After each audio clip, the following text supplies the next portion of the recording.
أعوذ بالله من الشيطان الرجيم بسم الله الرحمن الرحيم طه ما أنزلنا عليك القرآن لتشقى إلا تذكرة لمن يخشى تنزيلا ممن خلق الأرض والسماوات العلى الرحمن على العرش استوى له ما في السماوات وما في الأرض وما بينهما وما تحت الثرى وإن تجهر بالقول فإنه يعلم السر وأخفى الله لا إله إلا هو له الأسماء الحسنى. السلام عليكم ورحمة الله وبركاته.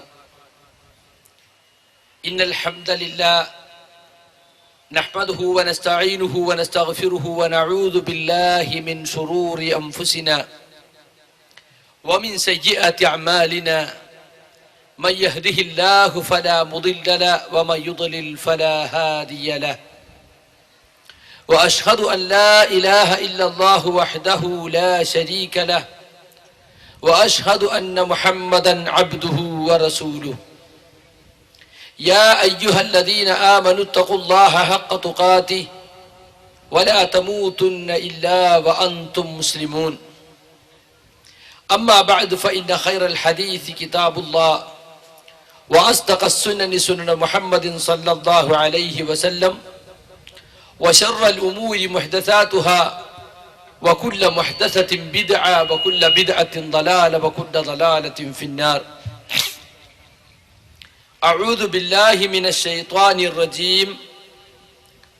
قل إن كان آباؤكم وأبناؤكم وإخوانكم وأزواجكم وعشيرتكم وأموال اقترفتموها وتجارة تخشون كسادها ومساكن ترضونها أحب إليكم من الله ورسوله وجهاد في سبيلي فتربصوا حتى يأتي الله بأمري والله لا يهدي القوم الفاسقين.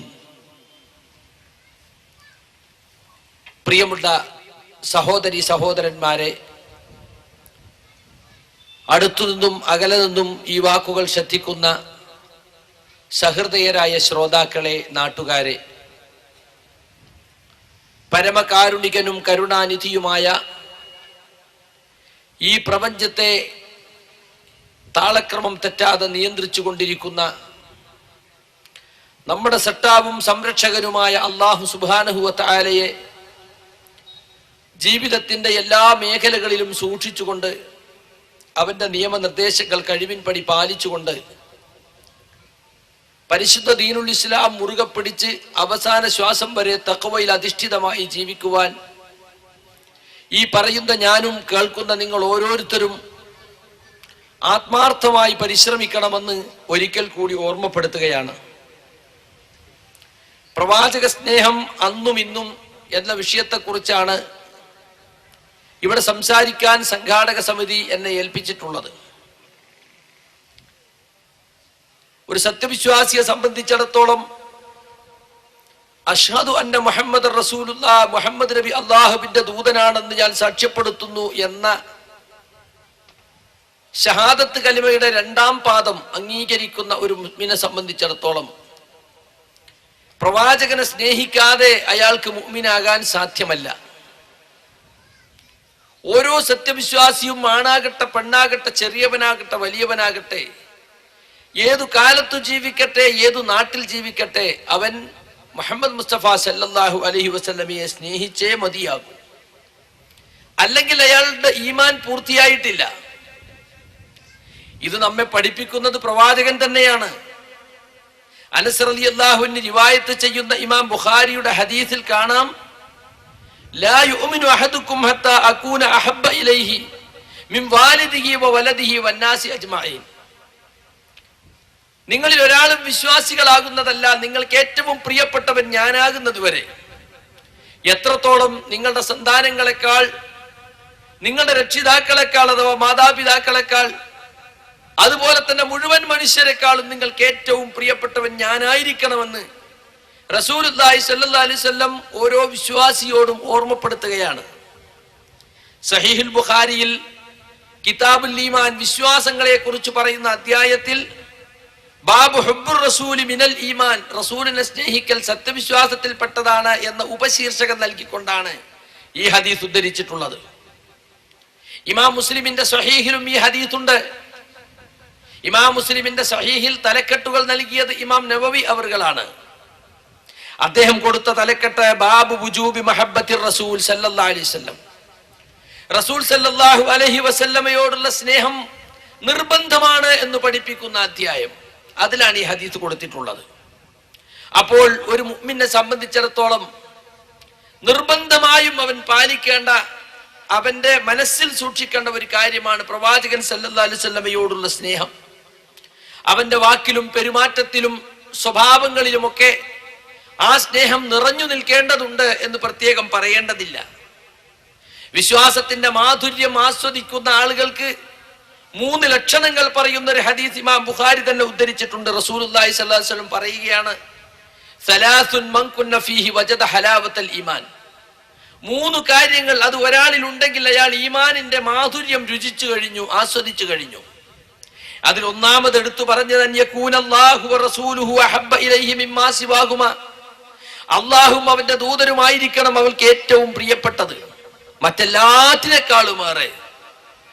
വാസ്തവത്തിൽ നമുക്ക് വാക്കുകൾ കൊണ്ട് വർണ്ണിച്ചു കൊടുക്കാൻ പറ്റാത്ത, വാചകങ്ങൾ കൊണ്ട് വിശദീകരിക്കാൻ കഴിയാത്ത, എഴുതി ബോധിപ്പിക്കാൻ കഴിയാത്ത അവർണ്ണനീയമായ ഒരു സംഗതിയാണ് യഥാർത്ഥത്തിൽ പ്രവാചകനോട് നമുക്കുള്ള സ്നേഹം.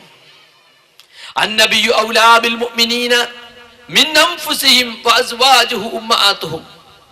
പ്രവാചകൻ സല്ലല്ലാഹു അലൈഹി വസല്ലം നിങ്ങൾ ഓരോരുത്തരോടും സ്വന്തം ശരീരത്തെക്കാളേറെ ബന്ധപ്പെട്ട വ്യക്തിയാണ്. അദ്ദേഹത്തിന്റെ പത്നിമാർ സത്യവിശ്വാസികളുടെ മാതാക്കളാകുന്നു എന്ന് പരിശുദ്ധ ഖുർആൻ സൂറത്ത് അഹ്സാബിൽ പഠിപ്പിക്കുകയാണ്.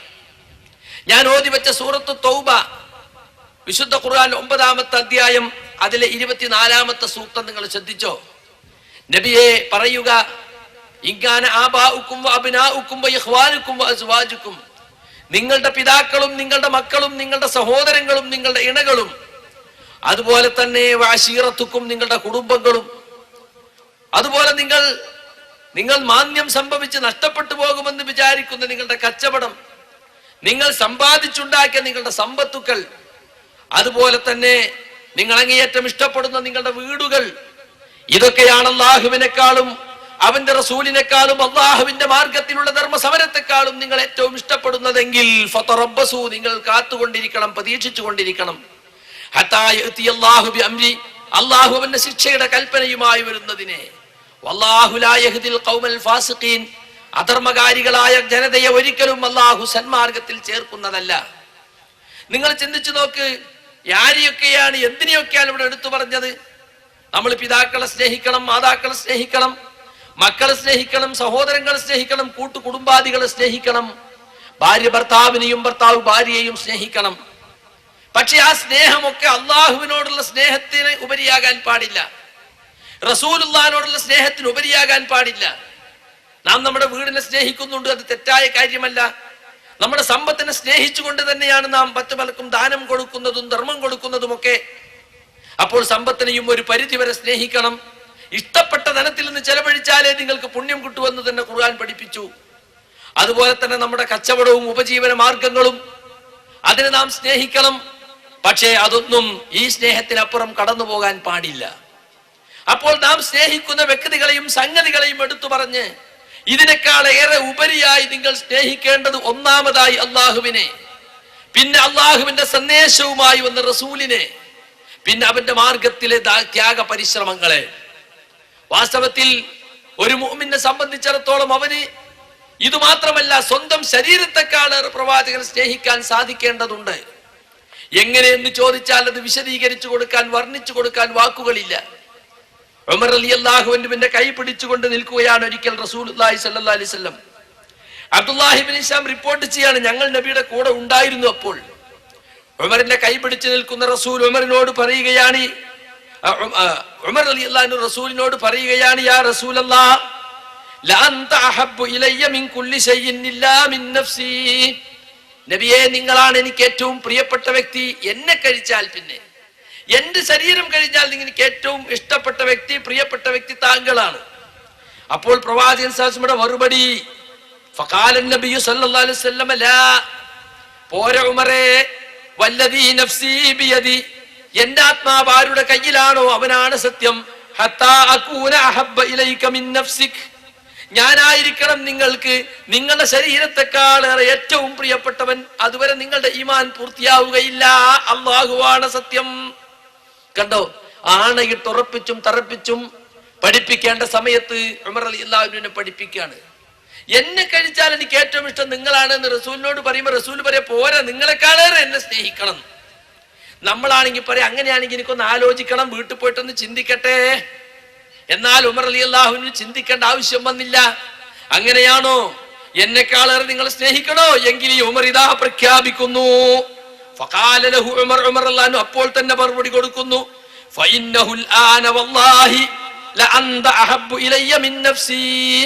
എന്നാൽ നബിയേ, ഞാനിതാ ഇപ്പോൾ തന്നെ പറയുന്നു, അല്ലാഹുവാണ് സത്യം, അവിടുന്നാണ് എനിക്ക് ഏറ്റവും പ്രിയപ്പെട്ട വ്യക്തി. എന്നെക്കാളേറെ, എന്റെ ശരീരത്തെക്കാളേറെ എനിക്ക് ഏറ്റവും ഇഷ്ടപ്പെട്ട താങ്കളാണ്. ഫഖാല ലഹു നബിയു സല്ലല്ലാഹു അലൈഹി വസല്ലം അൽ ആന യാ ഉമർ, ഇപ്പോൾ താങ്കളുടെ ഈമാൻ പൂർത്തിയായി. ഫത്ഹുൽ ബാരിയിൽ അസ്ഖലാനി അതിന് കൊടുത്ത വ്യാഖ്യാനം, ഐ അൽ ആന അറഫ്ത, ഇപ്പോൾ താങ്കൾ കാര്യം ശരിക്കും മനസ്സിലാക്കി. ഫനതഖ്ത ബിമാ യജിബു, നിർബന്ധമായ ഒരു കാര്യമാണ് താങ്കൾ ഇപ്പോൾ നാവുകൊണ്ട് പ്രഖ്യാപിച്ചിരിക്കുന്നത്.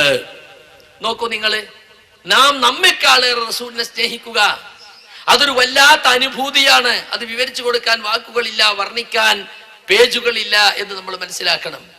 ഈ രൂപത്തിൽ പ്രവാചകൻ സല്ലല്ലാഹു അലൈഹി വസല്ലം സ്നേഹിക്കണമെന്ന് പരിശുദ്ധ ഖുർആനും തിരുസുന്നത്തും നമ്മോട് ആവശ്യപ്പെടുമ്പോൾ മുസ്ലിം ഉമ്മത്തിൽ ഒരിക്കലും തന്നെ പ്രവാചകനെ സ്നേഹിക്കണമോ വേണ്ടയോ എന്നൊരു തർക്കം ഉടലെടുക്കുകയില്ല, ഉടലെടുത്തിട്ടുമില്ല.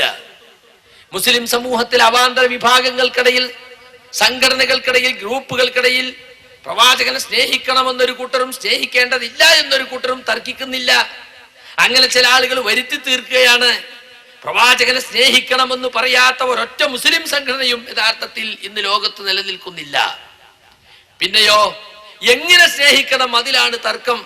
ജന്മദിനവും ചരമദിനവും ആഘോഷിച്ചുകൊണ്ടാണ് സ്നേഹിക്കേണ്ടതെന്നൊരു കൂട്ടര്, അല്ല പ്രവാചകൻ ശാസ്ത്രം എങ്ങനെ ജീവിച്ചുവോ അതുപോലെ ജീവിച്ച്, അവിടുന്ന് കൊണ്ടുവന്നതിനെ സ്നേഹിച്ച്, അവിടുന്ന് പഠിപ്പിച്ചതിനെ ഉൾക്കൊണ്ട്, അവിടുന്ന് എതിർത്തതിനെ എതിർത്തു തോൽപ്പിച്ച്, അങ്ങനെ പ്രവാചകൻ സല്ലല്ലാഹു അലൈഹി വസല്ലമയുടെ സന്ദേശത്തെ ജീവിതത്തിൽ പകർത്തി മറ്റുള്ളവർക്ക് എത്തിച്ചു കൊടുക്കുന്നതിലൂടെയാണ് പ്രവാചകൻ ശാസ്ത്രം സ്നേഹിക്കേണ്ടതെന്ന് വേറൊരു കൂട്ടർ. വേറെ ചില ആളുകൾ എങ്ങനെയാണെങ്കിലും സ്നേഹിച്ചോട്ടെ, മൗലിദ് അങ്ങനെ സ്നേഹിച്ചോട്ടെ, അല്ല മൗലിദ് ഇല്ലാതെ സ്നേഹിക്കുന്നത് അങ്ങനെ സ്നേഹിച്ചോട്ടെ, തർക്കം വേണ്ട എന്ന് പറയുന്നൊരു മൂന്നാം കക്ഷി. ഇതല്ലാതെ സ്നേഹിക്കണമോ വേണ്ടയോ എന്നൊരു തർക്കം യഥാർത്ഥത്തിൽ മുസ്ലിം ഉമ്മത്തിൽ നിലനിൽക്കുന്നില്ല. ഞാൻ അതിന്റെ ന്യായാന്യതകളിലേക്ക് കടക്കും മുമ്പ് നാം ഓരോരുത്തരും ചിന്തിക്കേണ്ട ചില കാര്യങ്ങളിലേക്ക് ശ്രദ്ധ ക്ഷണിക്കുകയാണ്. എന്തുകൊണ്ടാണ് സുഹൃത്തുക്കളെ നാം നബിയെ സ്നേഹിക്കണമെന്ന് പറഞ്ഞത്? ഒന്നാമത്തെ മറുപടി ഖുർആനും ഹദീസും പറഞ്ഞതുകൊണ്ട്. ഖുർആനും ഹദീസും ഒരു കാര്യം പറഞ്ഞാൽ പിന്നെ മുഅ്മിനായ മനുഷ്യനോട് ആലോചിച്ച് നിൽക്കാൻ പാടില്ല. റസൂലിനെ സ്നേഹിക്കണമോ? അതെ, സ്നേഹിക്കണം. എങ്കിൽ ഞാൻ ഇതാ സ്നേഹിക്കുന്നു. എത്രത്തോളം സ്നേഹിക്കണം? നിന്റെ ശരീരത്തെക്കാൾ സ്നേഹിക്കണം. ശരി, ഞാൻ റെഡിയാണ്. അവിടെ പിന്നെ മറുത്തൊരു ചോദ്യമില്ല.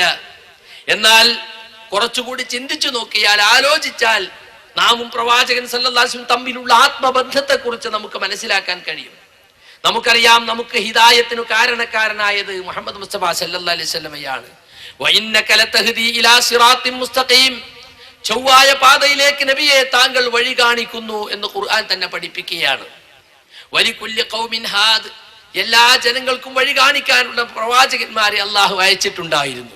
എന്നാൽ അവസാനത്തെ സമുദായമായ ഈ സമുദായത്തിന് വഴി കാണിക്കാൻ പ്രവാചകൻ സല്ലല്ലാഹു അലൈഹി വസല്ലം അയച്ചിട്ടുള്ളത് മുഹമ്മദ് മുസ്തഫ സല്ലല്ലാഹു അലൈഹി വസല്ലമയാണ്. ഒരിക്കൽ സഹാബികളുമായി ഒരു വിഷയത്തെക്കുറിച്ച് സംസാരിക്കുന്ന മധ്യേ പ്രവാചകൻ സല്ലല്ലാഹു അലൈഹി വസല്ലം പറഞ്ഞ ഒരു വാക്ക്, അലം മജിദുക്കും ളുല്ലാലും ഫഹദാക്കുമുല്ലാഹു ബി, നിങ്ങളെ വഴി തെറ്റിയവരായി, വഴിയറിയാത്തവരായി ഞാൻ കണ്ടു, എന്നിട്ട് അല്ലാഹു ഞാൻ മുഖേന നിങ്ങളെ ഹിദായത്തിലാക്കിയില്ലയോ സഹാബത്തെ എന്ന് ചോദിക്കുകയുണ്ടായി. അതൊരു മഹത്തായ അനുഗ്രഹം തന്നെയാണ്.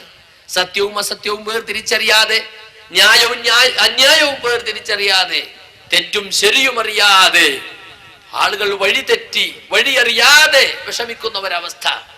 എന്തു ചെയ്യണം, എന്തു ചെയ്യരുത്, എന്ത് വിശ്വസിക്കണം, എന്ത് വിശ്വസിക്കരുത് എന്നവർക്ക് അറിയുന്നില്ല. അങ്ങനെയുള്ള പരിഭ്രമത്തിന്റെ പ്രശ്നമില്ലാതെ തെളിഞ്ഞ മാർഗത്തിലായിക്കൊണ്ട് നമ്മെ വിട്ടേച്ചു പോയി പ്രവാചകൻ സല്ലല്ലാഹു അലൈഹി വസല്ലം. അവിടുന്ന് നമ്മോട് പറഞ്ഞു, തറക്തുക്കും അലൽ മഹജ്ജത്തിൽ ബൈളാ ലൈലുഹാ കനഹാരിഹാ ലാ യസീഗു അൻഹാ ഇല്ലാ ഹാലികുൻ. ഞാൻ നിങ്ങളെ വിട്ടേച്ചു പോകുന്നത് ഒരു തെളിഞ്ഞ മാർഗത്തിലാണ്, പ്രകാശപൂരിതമായ വെളുത്തു നിൽക്കുന്ന ഒരു മാർഗത്തിലാണ് ഞാൻ നിങ്ങളെ വിട്ടേച്ചു പോകുന്നത്. അതിന്റെ രാവ് പകൽ പോലെ പ്രകാശപൂരിതമാണ്. സ്വയം നശിക്കാൻ തീരുമാനിച്ചവനല്ലാതെ ആ തെളിഞ്ഞ മാർഗത്തിൽ നിന്നും തെറ്റിപ്പോകുന്നതല്ല. അപ്പോൾ നമുക്കൊരു തെളിഞ്ഞ മാർഗം, ആ മാർഗം നമുക്ക് കാണിച്ചു തന്നിട്ടാണ് പ്രവാചകൻ സല്ലല്ലാഹു അലൈഹി വസല്ലമ നമ്മോട് വിട പറഞ്ഞിട്ടുള്ളത് എന്ന് നാം മനസ്സിലാക്കണം. അപ്പോൾ സുഹൃത്തുക്കളെ, അതൊരു മഹത്തായ അനുഗ്രഹമാണ്. പ്രവാചകൻ സല്ലല്ലാഹു അലൈഹി വസല്ലമയുടെ ഉത്തരവാദിത്തങ്ങളെ സൂചിപ്പിച്ചുകൊണ്ട് സൂറത്ത് അറാഫിൽ അല്ലാഹു പറഞ്ഞു, യഅ്മുറുഹും ബിൽ മഅറൂഫ് വയൻഹാഉം അനിൽ മുൻകർ.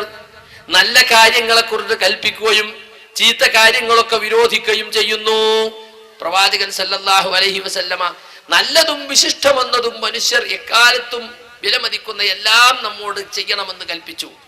വേണ്ടാത്തത്, മ്ലേച്ഛം, പാടില്ലാത്തത്, ചീത്ത എന്ന ആളുകൾ പറയുന്ന എല്ലാത്തിനെയും അവിടുന്ന് വിരോധിച്ചു.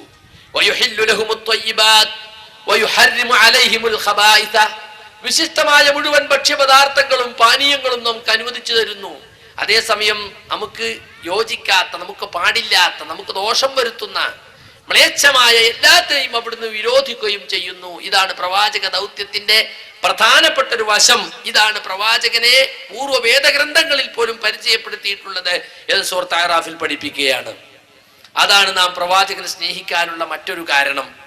പിന്നെ നമുക്കറിയാം, പ്രവാചകൻ സല്ലല്ലാഹു അലൈഹി വസല്ലം നമ്മെ സ്നേഹിക്കുന്നുണ്ട്. നാം ഓരോരുത്തരോടും മുത്തനബിക്ക് സ്നേഹമാണ്. ഈ ഉമ്മത്തിൽ ആരോടും ഒരു വെറുപ്പോ വിദ്വേഷമോ പ്രവാചകൻ സല്ലല്ലാഹു അലൈഹി വസല്ലമക്ക് ഇല്ല.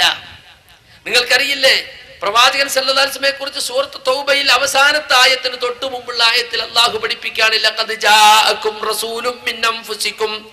നിങ്ങൾക്ക് നിങ്ങളിൽ നിന്ന് തന്നെ ഒരു പ്രവാചകൻ വന്നിരിക്കുന്നു. അസീസുൻ അലൈഹി മാ അനിത്തും.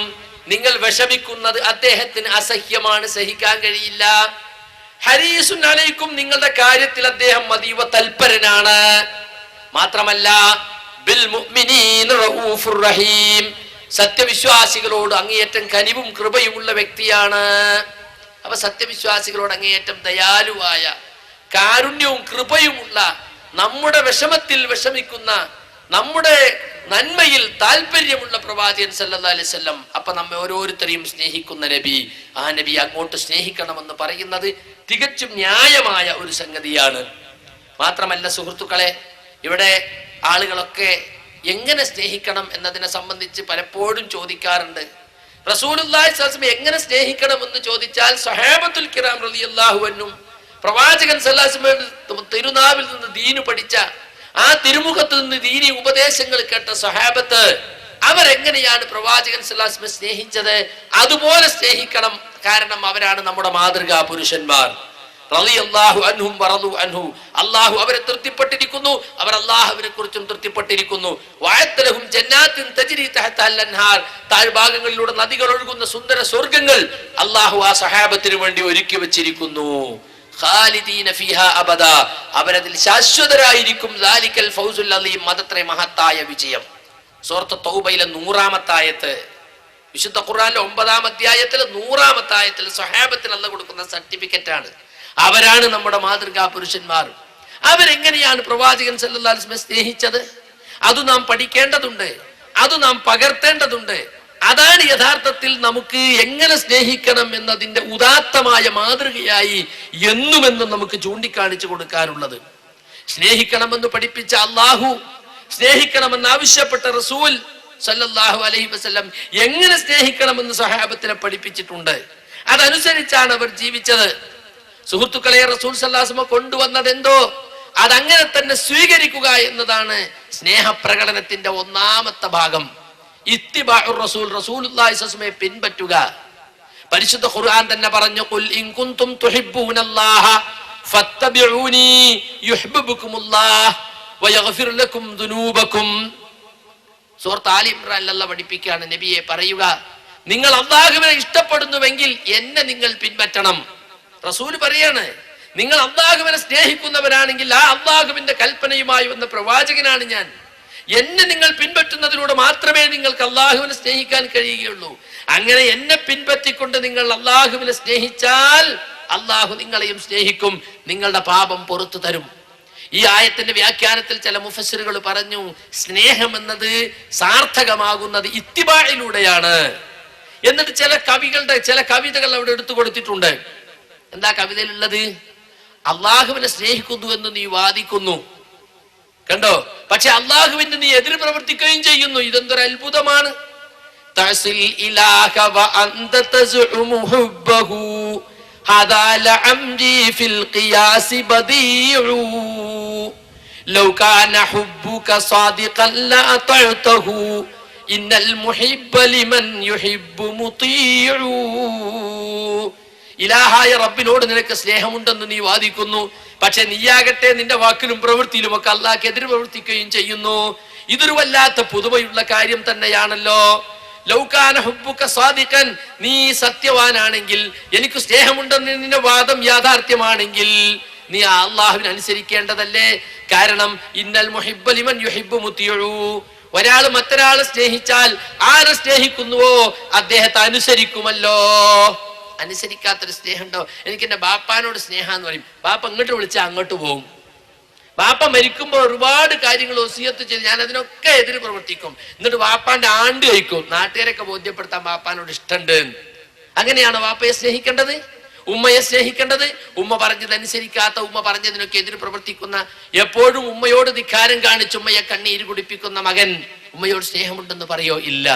അപ്പോൾ പ്രവാചകൻ സല്ലല്ലാഹു അലൈഹി വസല്ലമ കൊണ്ടുവന്ന ദീൻ അത് അനുധാവനം ചെയ്യുകയും പ്രവാചകൻ അനുസരിക്കുകയുമാണ് സുഹൃത്തുക്കളെ ആ സ്നേഹപ്രകടനത്തിന്റെ ഭാഗമായി സഹാബത്ത് കാണിച്ചു തന്നത്. പരിശുദ്ധ ഖുർആൻ അതിന്റെ ഗൗരവം പല ആയത്തുകളിൽ എടുത്തു പറഞ്ഞു. എങ്ങനെയായിരിക്കണം നിങ്ങൾ പ്രവാചകൻ കൊണ്ടുവന്ന ദീനിനെ സ്വീകരിക്കേണ്ടത്, അതിന്റെ വിവിധ വശങ്ങളെ കുറിച്ച് ഓർമ്മപ്പെടുത്തി. ഫലാ വറബ്ബിക ലാ യുഅ്മിനൂന ഹത്താ യുഹക്കിമൂക ഫീമാ ശജറ ബൈനഹും ثم لا يجدوا في أنفسهم حرجا مما قضيت ويسلموا تسليما. നിന്റെ നാഥനാണ് സത്യം, അവർ വിശ്വാസികളാകുന്നതേ അല്ല. ഹത്താ യുഹക്കിമൂക ഫീമാ ശജറ ബൈനഹും, അവർക്കിടയിൽ അഭിപ്രായ ഭിന്നതയുണ്ടാകുന്ന വിഷയത്തിൽ നബിയെ താങ്കളെ അവർ വിധികർത്താവായി സ്വീകരിക്കണം, ജഡ്ജായി കണക്കാക്കണം. അഭിപ്രായ ഭിന്നതയുള്ള വിഷയത്തിൽ തീരുമാനം കൽപ്പിക്കാൻ, തീർപ്പ് കൽപ്പിക്കുന്ന ജഡ്ജിയായിട്ട് റസൂലുള്ളാഹിനെ വെക്കണം. എന്നിട്ടോ താങ്കളുടെ ഒരു വിധി അങ്ങ് പുറപ്പെടുവിച്ചാലോ, താങ്കളുടെ ഒരു ജഡ്ജ്മെന്റ് അങ്ങ് നടത്തിയാലോ അതിൽ പിന്നെ അവർക്ക് മനസ്സിൽ യാതൊരു വിഷമവും തോന്നാൻ പാടില്ല. അത് സർവാത്മന സ്വീകരിക്കണം. യുസല്ലിമു തസ്ലീമ, അതിന് പൂർണ്ണമായും കീഴൊതുക്കി വഴങ്ങിക്കൊടുക്കണം, വിനയ വിധേയരായി തീരണം. അപ്പോഴേ മുഅ്മിനാകുള്ളൂ. പ്രവാചകൻ സല്ലല്ലാഹു അലൈഹി വസല്ലം സുന്നത്ത് അഭിപ്രായ വ്യത്യാസങ്ങൾ പരിഹരിക്കാനുള്ള അടിസ്ഥാന മാനദണ്ഡമായി സ്വീകരിക്കുക. അഭിപ്രായ വ്യത്യാസങ്ങൾ ഓരോന്നും പ്രവാചക വചനങ്ങളുടെ വെളിച്ചത്തിൽ തീർപ്പ് കൽപ്പിക്കാൻ നാം തയ്യാറാവുക. വാസ്തവത്തിൽ ഇന്ന് മുസ്ലിം സമുദായത്തിൽ നിലനിൽക്കുന്ന ഒട്ടനവധി അഭിപ്രായ വ്യത്യാസങ്ങൾ ഈ മാനദണ്ഡം അനുസരിച്ച് പരിഹരിക്കുകയാണെങ്കിൽ അവരെല്ലാം പ്രവാചക സ്നേഹികളായി മാറും. വലിയ പ്രവാചക സ്നേഹമുണ്ടെന്ന് ഉദ്ഘോഷിച്ച് നടക്കുന്നവർ പലരും റസൂലുള്ളാഹി സ്വല്ലല്ലാഹു അലൈഹി വസല്ലമയുടെ പച്ചയായ ഹദീസുകളെ നിഷ്കരണം തള്ളി മാറ്റിക്കൊണ്ട് ഹദീസൊന്നും ഞങ്ങൾക്ക് കേൾക്കണ്ട, ഞങ്ങൾ മദ്ഹബിന്റെ കിതാബാ നോക്കുന്നത്, ഹദീസൊക്കെ ഞങ്ങളെ ഹോജാക്കന്മാര് നോക്കിയിട്ടുണ്ടാകും, അവരെ തഖ്ലീദ് ചെയ്യാനാ ഞങ്ങളോടുള്ള കൽപ്പന, ഹദീസൊന്നും ഞങ്ങൾക്ക് കാണണ്ട എന്ന് പറഞ്ഞ് ഹദീസിനെ തള്ളിക്കളയുന്ന മദ്ഹബുവാദികളുണ്ട് നമ്മുടെ നാട്ടിൽ. നിങ്ങൾക്കറിയില്ല, ഹനഫി മദ്ഹബിൽ വളരെ നിങ്ങൾക്ക് ഓരോ സാധാരണക്കാർക്കും അറിയുന്ന ചില ഹദീസ് വിരുദ്ധ സമീപനങ്ങൾ. നമസ്കാരത്തിൽ നിങ്ങൾ നോക്ക്, മഗ്രിബ് ഇശാ സുബ്ഹി നമസ്കാരത്തിലൊക്കെ നിങ്ങൾ ഇമാം ഫാത്തിഹ ഓതിയിട്ട് വലല്ലാഹി എന്ന് പറഞ്ഞാൽ നമ്മൾ ഉച്ചത്തിൽ ആമീൻ എന്ന് പറയും. പക്ഷെ ഹനഫി പള്ളിയിൽ പോയിട്ട് നിങ്ങൾ ആമീൻ പറഞ്ഞാൽ നിങ്ങൾ ഒറ്റക്കായിരിക്കും, വേറെ ആരും ഉണ്ടാവില്ല. അങ്ങനെ നിസ്കാരം കഴിഞ്ഞ് അങ്ങനെ നോക്കൂ, ഏതാ ഒരു ഷാഫി കണിഞ്ഞത് ഇവിടെ ആമീൻ ഉറക്കെ പറയുന്നത് അല്ലേ? പിറ്റേ ദിവസങ്ങളിൽ 2 ആള് പോയി, പിന്നേന്ന് 3 ആള് പോയി, 5 ആള് പോയി, 10 ആള് പോയി, ആമീൻ ഒച്ചയായാൽ അവര് മീറ്റിംഗ് കൂടും. ഹനഫി പള്ളിയിലെ ഇബാദത്തിന് ഭംഗം വരുത്താൻ ഷാഫികൾ കടന്നു വന്ന് ഉച്ചത്തിൽ ആമീൻ പറയുന്നുണ്ട്.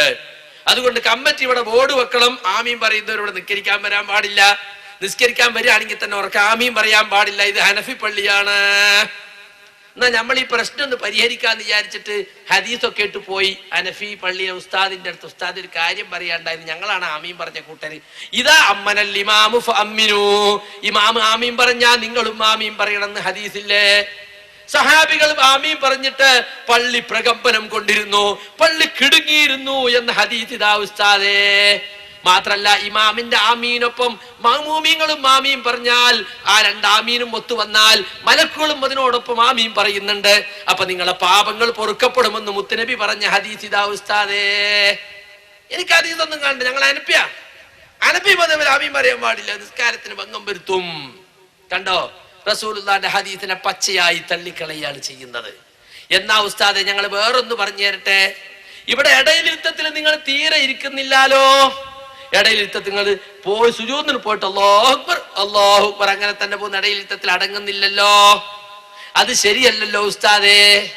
പക്ഷെ അവര് സ്വീകരിക്കൂല, അത് ഞങ്ങൾ അനപ്പിയാളാ, ഞങ്ങൾക്കതൊന്നും ബാധകല്ല എന്ന് പറഞ്ഞ് തള്ളിക്കളയും. നോക്കണം നിങ്ങള്. അതുപോലെ പെണ്ണുങ്ങളെ തൊട്ടാൽ ഒന്ന് മുറിയുമെന്ന വിഷയം ഷാഫികൾ വളരെ ഗൗരവത്തിൽ പഠിപ്പിക്കുന്ന വിഷയമാണ്. ഉമ്മയാകട്ടെ പെങ്ങളാകട്ടെ ഭാര്യയാകട്ടെ പെണ്ണിനെ തൊട്ടാ ഒന്ന് മുറിയും. ഇന്നും അത് വിശ്വസിച്ച് നടക്കുന്ന ആളുകളുണ്ട്. മഗ്‌രിബ് നമസ്കരിച്ച് നമസ്കാരക്കുപ്പായിട്ട് പായലിരിക്കുന്ന ഭാര്യന്റെ അടുത്ത് എടീത്തിരി കഞ്ഞിവെള്ളം എടുത്തോ എന്ന് പറഞ്ഞാ കഞ്ഞിവെള്ളം എടുത്തിട്ട് മേശപ്പുറത്ത് വെച്ചിട്ട് കൊണ്ട് മാറിയിരിക്കും, പൂച്ചക്കുട്ടിക്കോ നായ്ക്കുട്ടിക്കോ വെച്ചു കൊടുക്കണ പോലെ. കാരണം എന്താ, അടുത്ത് കയ്യിൽ കൊടുത്താ മൂപ്പരെ കയ്യൂറ്റ് തട്ടിപ്പോകുമല്ലോ, അപ്പൊ ഒന്നും മുറിഞ്ഞു പോകുക. ഏശയും കൂടി നിസ്കരിച്ചിട്ട് പിന്നെ ഒന്നുണ്ടാക്കാനാ മൂപ്പത്തിയിൽ കാത്തിരിക്കുന്നത്. നിങ്ങൾ ഇപ്പൊ ഒരു കഞ്ഞിവെള്ളം ചോദിച്ചിട്ട് ഇന്റെ ഒന്നും മുറിഞ്ഞാളൂലേ എന്ന് ചോദിച്ചാളും ചിലപ്പോ. കണ്ടോ, അപ്പൊ നമ്മൾ ഹദീസ് കൊണ്ടുപോയി കൊടുക്കുകയാണ്. അള്ളാഹുവിന്റെ റസൂൽ നമസ്കരിക്കുന്ന സന്ദർഭത്തിൽ ആയിഷ റളിയല്ലാഹു അൻഹ മയ്യത്ത് കട്ടിൽ വെച്ചതുപോലെ വിലങ്ങനെ കടന്നിരുന്നു രാത്രി നമസ്കരിക്കുമ്പോൾ. അന്ന് വീടുകളിൽ വിളക്കുണ്ടായിരുന്നില്ല എന്ന് ആ ഹദീസിലുണ്ട്. റസൂലുള്ളാഹി സ്വല്ലല്ലാഹു അലൈഹി വസല്ലം സുജൂദിലേക്ക് ചെല്ലുമ്പോൾ ചെറുപ്രായം ആണല്ലോ ആയിഷ റളിയല്ലാഹു അൻഹയ്ക്ക്, നമ്മുടെ ഉമ്മാക്ക്. അവർ കാലിങ്ങനെ നീട്ടിയിട്ടുണ്ടാവും. നബി ആ കാലിങ്ങ് മാറ്റിയിട്ട് അവിടെ സുജൂദ് ചെയ്യും. അടുത്ത റക്അത്തിൽ ദീർഘമായി ഖുർആൻ പാരായണം ചെയ്ത് വീണ്ടും സുജൂദ്, മുപ്പത്തിയേറെ കാലം അപ്പോഴും ഉണ്ടാവും അവിടെ, അപ്പോഴും അത് എടുത്തു മാറ്റും. ആയിഷ റളിയല്ലാഹു അൻഹ പറയാണ്, ഞാൻ റസൂലുള്ളാഹിന്റെ മുമ്പിൽ ഇങ്ങനെ മയ്യത്ത് കെട്ടിൽ വെച്ചതുപോലെ കിടക്കും, അവിടുന്ന് സുജൂദ് ചെയ്യുമ്പോൾ എന്റെ കാലിലൊന്ന് കുത്തും, ഒന്ന് തോണ്ടും, അപ്പൊ ഞാൻ കാല് വലിക്കും അല്ലേ. അപ്പൊ റസൂലുള്ളാഹിന്റെ ഒന്ന് മുറിഞ്ഞോ? ഈ ഖൗമിന്റെ കണക്കനുസരിച്ച് ഒന്ന് മുറിഞ്ഞു. അപ്പോൾ മുസ്ലിയാക്കന്മാർ മദ്ഹബിനെ ന്യായീകരിക്കാൻ വേണ്ടി എന്ത് പറയും, അവിടെ മറ ഉണ്ടായിരുന്നിരിക്കണം. മറ ഉണ്ടെന്ന് ഉറപ്പൊന്നുമില്ല, മറ സങ്കല്പിക്കുക. എന്താ മറ? ആയിഷ റളിയല്ലാഹു അൻഹ ചുരിദാറും സോക്സും ഒക്കെ ഇട്ടിട്ടാണോ കിടക്കല്? അപ്പൊ തൊലിമ തൊടുല്ലോ, സോക്സുമലും ചുരിദാറുമലല്ലേ തൊടുക? ഏയ് അതല്ല. റസൂലുള്ളാഹി സ്വല്ലല്ലാഹു അലൈഹി വസല്ലം ഇലക്ട്രിക്കിന്റെ പണിയെടുക്കണോലെ മാതിരി ഗ്ലൗസ് ഇട്ടിട്ടാണോ നിസ്കരിക്കുക? ആയിഷ ബീവി കിടക്കും, അപ്പോൾ കാലുമ്മ തട്ടും, കൈ തമ്മിൽ തട്ടി തൊലി തമ്മിൽ തൊട്ടാ ഒതുപുരിയുള്ളൂ. അതുകൊണ്ട് തൊലി തൊടാതിരിക്കാൻ മറ ഉണ്ടാകട്ടെ വെച്ചിട്ട് ഗ്ലൗസ് ഇട്ടിട്ടാ തഹജ്ജുദ് നിസ്കരിക്കല്. അവിടെ മറ സങ്കല്പിക്കാൻ, ഇല്ലാത്ത മറ. എന്നാൽ ആ സങ്കല്പം പറയുമ്പോ നമ്മൾ അടുത്ത ഹദീസ് കൊടുക്കും. അള്ളാഹുവിന്റെ റസൂല് ഒന്നു എടുത്തു വന്നു, ഭാര്യയെ ചുംബിച്ചു, എന്നിട്ട് ഒന്നു എടുക്കാതെ വീട് നിസ്കരിക്കാൻ പോയി. അവിടെ എന്തു മറയെ സങ്കല്പിക്ക? ചുംബിക്കുമ്പോ ആരെങ്കിലും മറ സ്വീകരിക്കോ? ഞാൻ ഒന്നുണ്ടാക്കിയതാണ്, അതുകൊണ്ട് ഒരു ജോർജറ്റ് പോലെ കനം കുറഞ്ഞ തട്ടിട്ട് ചുംബിക്കട്ടേന്ന് അങ്ങനെ ഉണ്ടാവുമോ? അപ്പൊ സുഹൃത്തുക്കളെ, മദ്ഹബിനെ ന്യായീകരിക്കാൻ വേണ്ടി ഇല്ലാത്ത മറ സങ്കല്പിക്കുകയാണ് ഇവിടെ ചെയ്യുന്നത്. അപ്പൊ ഹദീസ് സ്വീകരിച്ചൂടാ. മദ്ഹബിൽ തെറ്റുപറ്റി, നിങ്ങൾ സ്ത്രീകളുമായി വേഴ്ചയിൽ ഏർപ്പെട്ടാൽ, സംസർഗത്തിൽ ഏർപ്പെട്ടാൽ എന്ന ആയത്തിലെ ഇമാം ഷാഫി റഹ്മത്തുള്ളാഹി അലൈഹി അത് തൊട്ടാൽ, പരസ്പരം തൊട്ടാൽ എന്ന അർത്ഥം പറഞ്ഞു. അദ്ദേഹത്തിന് പറ്റിയ ഒരു അബദ്ധം, മാനുഷികമായ ഒരു അബദ്ധം എന്ന് വെച്ചാൽ മതി. മദ്ഹബ് പൊളിഞ്ഞൊന്നുമില്ല അതുകൊണ്ട്. കാരണം ഇമാം ഷാഫി പറഞ്ഞിട്ടുണ്ട്, ഇതാ സഹൽ ഹദീസ് ഫഹുവ മദ്ഹബി, ഹദീസ് സഹീഹായാൽ അതാണ് എന്റെ വീക്ഷണം എന്ന് അദ്ദേഹം പറഞ്ഞിട്ടുണ്ട്. ഇദാ റഅയ്തും ഫീ കലാമി മാ യുഖാലിഫുൽ ഹദീസ, ഹദീസിനെതിരായി വല്ലതും എന്റെ വാക്കിൽ നിങ്ങൾ കണ്ടാൽ ഫഅമലു ബിൽ ഹദീസ്, ഹദീസ് കൊണ്ട് നിങ്ങൾ അമൽ ചെയ്യണം. വദ്രിബു ബി കലാമിൽ ഹായിത്ത, എന്റെ വാക്കിനെ നിങ്ങൾ വലിച്ചെറിയണം എന്ന് പറഞ്ഞിട്ടുണ്ട്. എങ്കിൽ ഒരു പ്രശ്നമില്ലല്ലോ. റസൂലുള്ളാഹിന്റെ ഹദീസ് കിട്ടിയപ്പോ ഫിഖഹിന്റെ കിതാബ് അങ്ങ് മാറ്റി വെച്ചു. എന്നിട്ട് ഷാഫി കിതാബിൽ എന്താ ചർച്ചാന്നറിയങ്ങള്? പെണ്ണിന്റെ പല്ലുമ തൊട്ടാ ഒന്ന് മുറിയോ? മുറിയില്ല, കാരണം അത് തൊലിയല്ലല്ലോ. നഖത്തുമ്മ തൊട്ടാ മുറിയോ? മുറിയില്ല, കാരണം അത് തൊലിയല്ലല്ലോ. മുടിമ തൊട്ടാ മുറിയോ? മുറിയില്ല, അത് തൊലിയല്ലല്ലോ. അങ്ങനെ ഉള്ളി തോലി ഒഴിച്ച പോലുള്ള ചർച്ച എന്തിന്? മദ്ഹബിനെ ന്യായീകരിക്കാൻ വേണ്ടി. ഞാൻ 2 ഉദാഹരണം മാത്രം പറഞ്ഞതാണ്. എത്ര എത്ര ആളുകളുണ്ട് സുഹൃത്തുക്കളെ, പ്രവാചകൻ സല്ലല്ലാഹു അലൈഹി വസല്ലമയുടെ ഹദീസ് നേർക്കുനേരെ അങ്ങ് കാണിച്ചു കൊടുത്താൽ പോലും സ്വീകരിക്കാത്തത്. മഹാനായിരുന്ന ഉമർ മൗലവി റഹിമഹുല്ല പറയും, ഇവരൊക്കെ ഷഹാദത്ത് കലിമ രണ്ടാമത്തിൽ ചെറിയൊരു മാറ്റം വരുത്തണം. ഷാഫികളുടെ അശ്ഹദു അന്ന ഷാഫി റസൂലുള്ളാഹി എന്നാക്കണം. അബൂ ഹനീഫന്റെ ആളുകളുടെ അശ്ഹദു അന്ന അബൂ ഹനീഫത്തെ റസൂലുള്ളാഹി എന്നാക്കണം. കാരണം ഇവർക്ക് റസൂലിനെക്കാളും വലുത് വരെ മദ്ഹബിന്റെ ഇമാമുകളാണ്. അപ്പൊ നോക്കൂ നിങ്ങൾ, ഇവർക്ക് പ്രവാചകൻ സല്ലല്ലാഹു സ്നേഹമുണ്ടോ? മുത്തുനബി കൊണ്ടുവന്ന ഹദീസ് സഹാബത്തിൽ താബികളും അടുത്ത താബികളും കേട്ട് ഇമാം ബുഖാരി മുസ്ലിം പോലെയുള്ള ഹദീസ് ഗ്രന്ഥങ്ങളിൽ രേഖപ്പെടുത്തി തലമുറ കൈമാറ്റം ചെയ്യപ്പെട്ട് മുസ്ലിമീങ്ങൾക്ക് ലഭിച്ച ഒരു കാര്യം ഇന്ന് റസൂലുള്ളാഹി സ്വല്ലല്ലാഹു അലൈഹി വസല്ലം നേരിട്ട് വന്ന് പറഞ്ഞാൽ ഞാനും നിങ്ങളുമൊക്കെ തട്ടുമോ, എതിർക്കുമോ, ചോദ്യം ചെയ്യുമോ? ഇല്ല. എങ്കിൽ സഹീഹായ ഒരു ഹദീസ് കിട്ടിയാലും ആ നിലപാട് നാം സ്വീകരിക്കണം. എന്നാലേ അശ്ഹദു, ഞാൻ സാക്ഷ്യം വഹിക്കുന്നു എന്ന സാക്ഷ്യം അർത്ഥവത്താവുകയുള്ളൂ. എന്താണ് ആ സാക്ഷ്യത്തിന്റെ അർത്ഥം? എന്റെ ജീവിതം അതിനു സാക്ഷിയാണ്.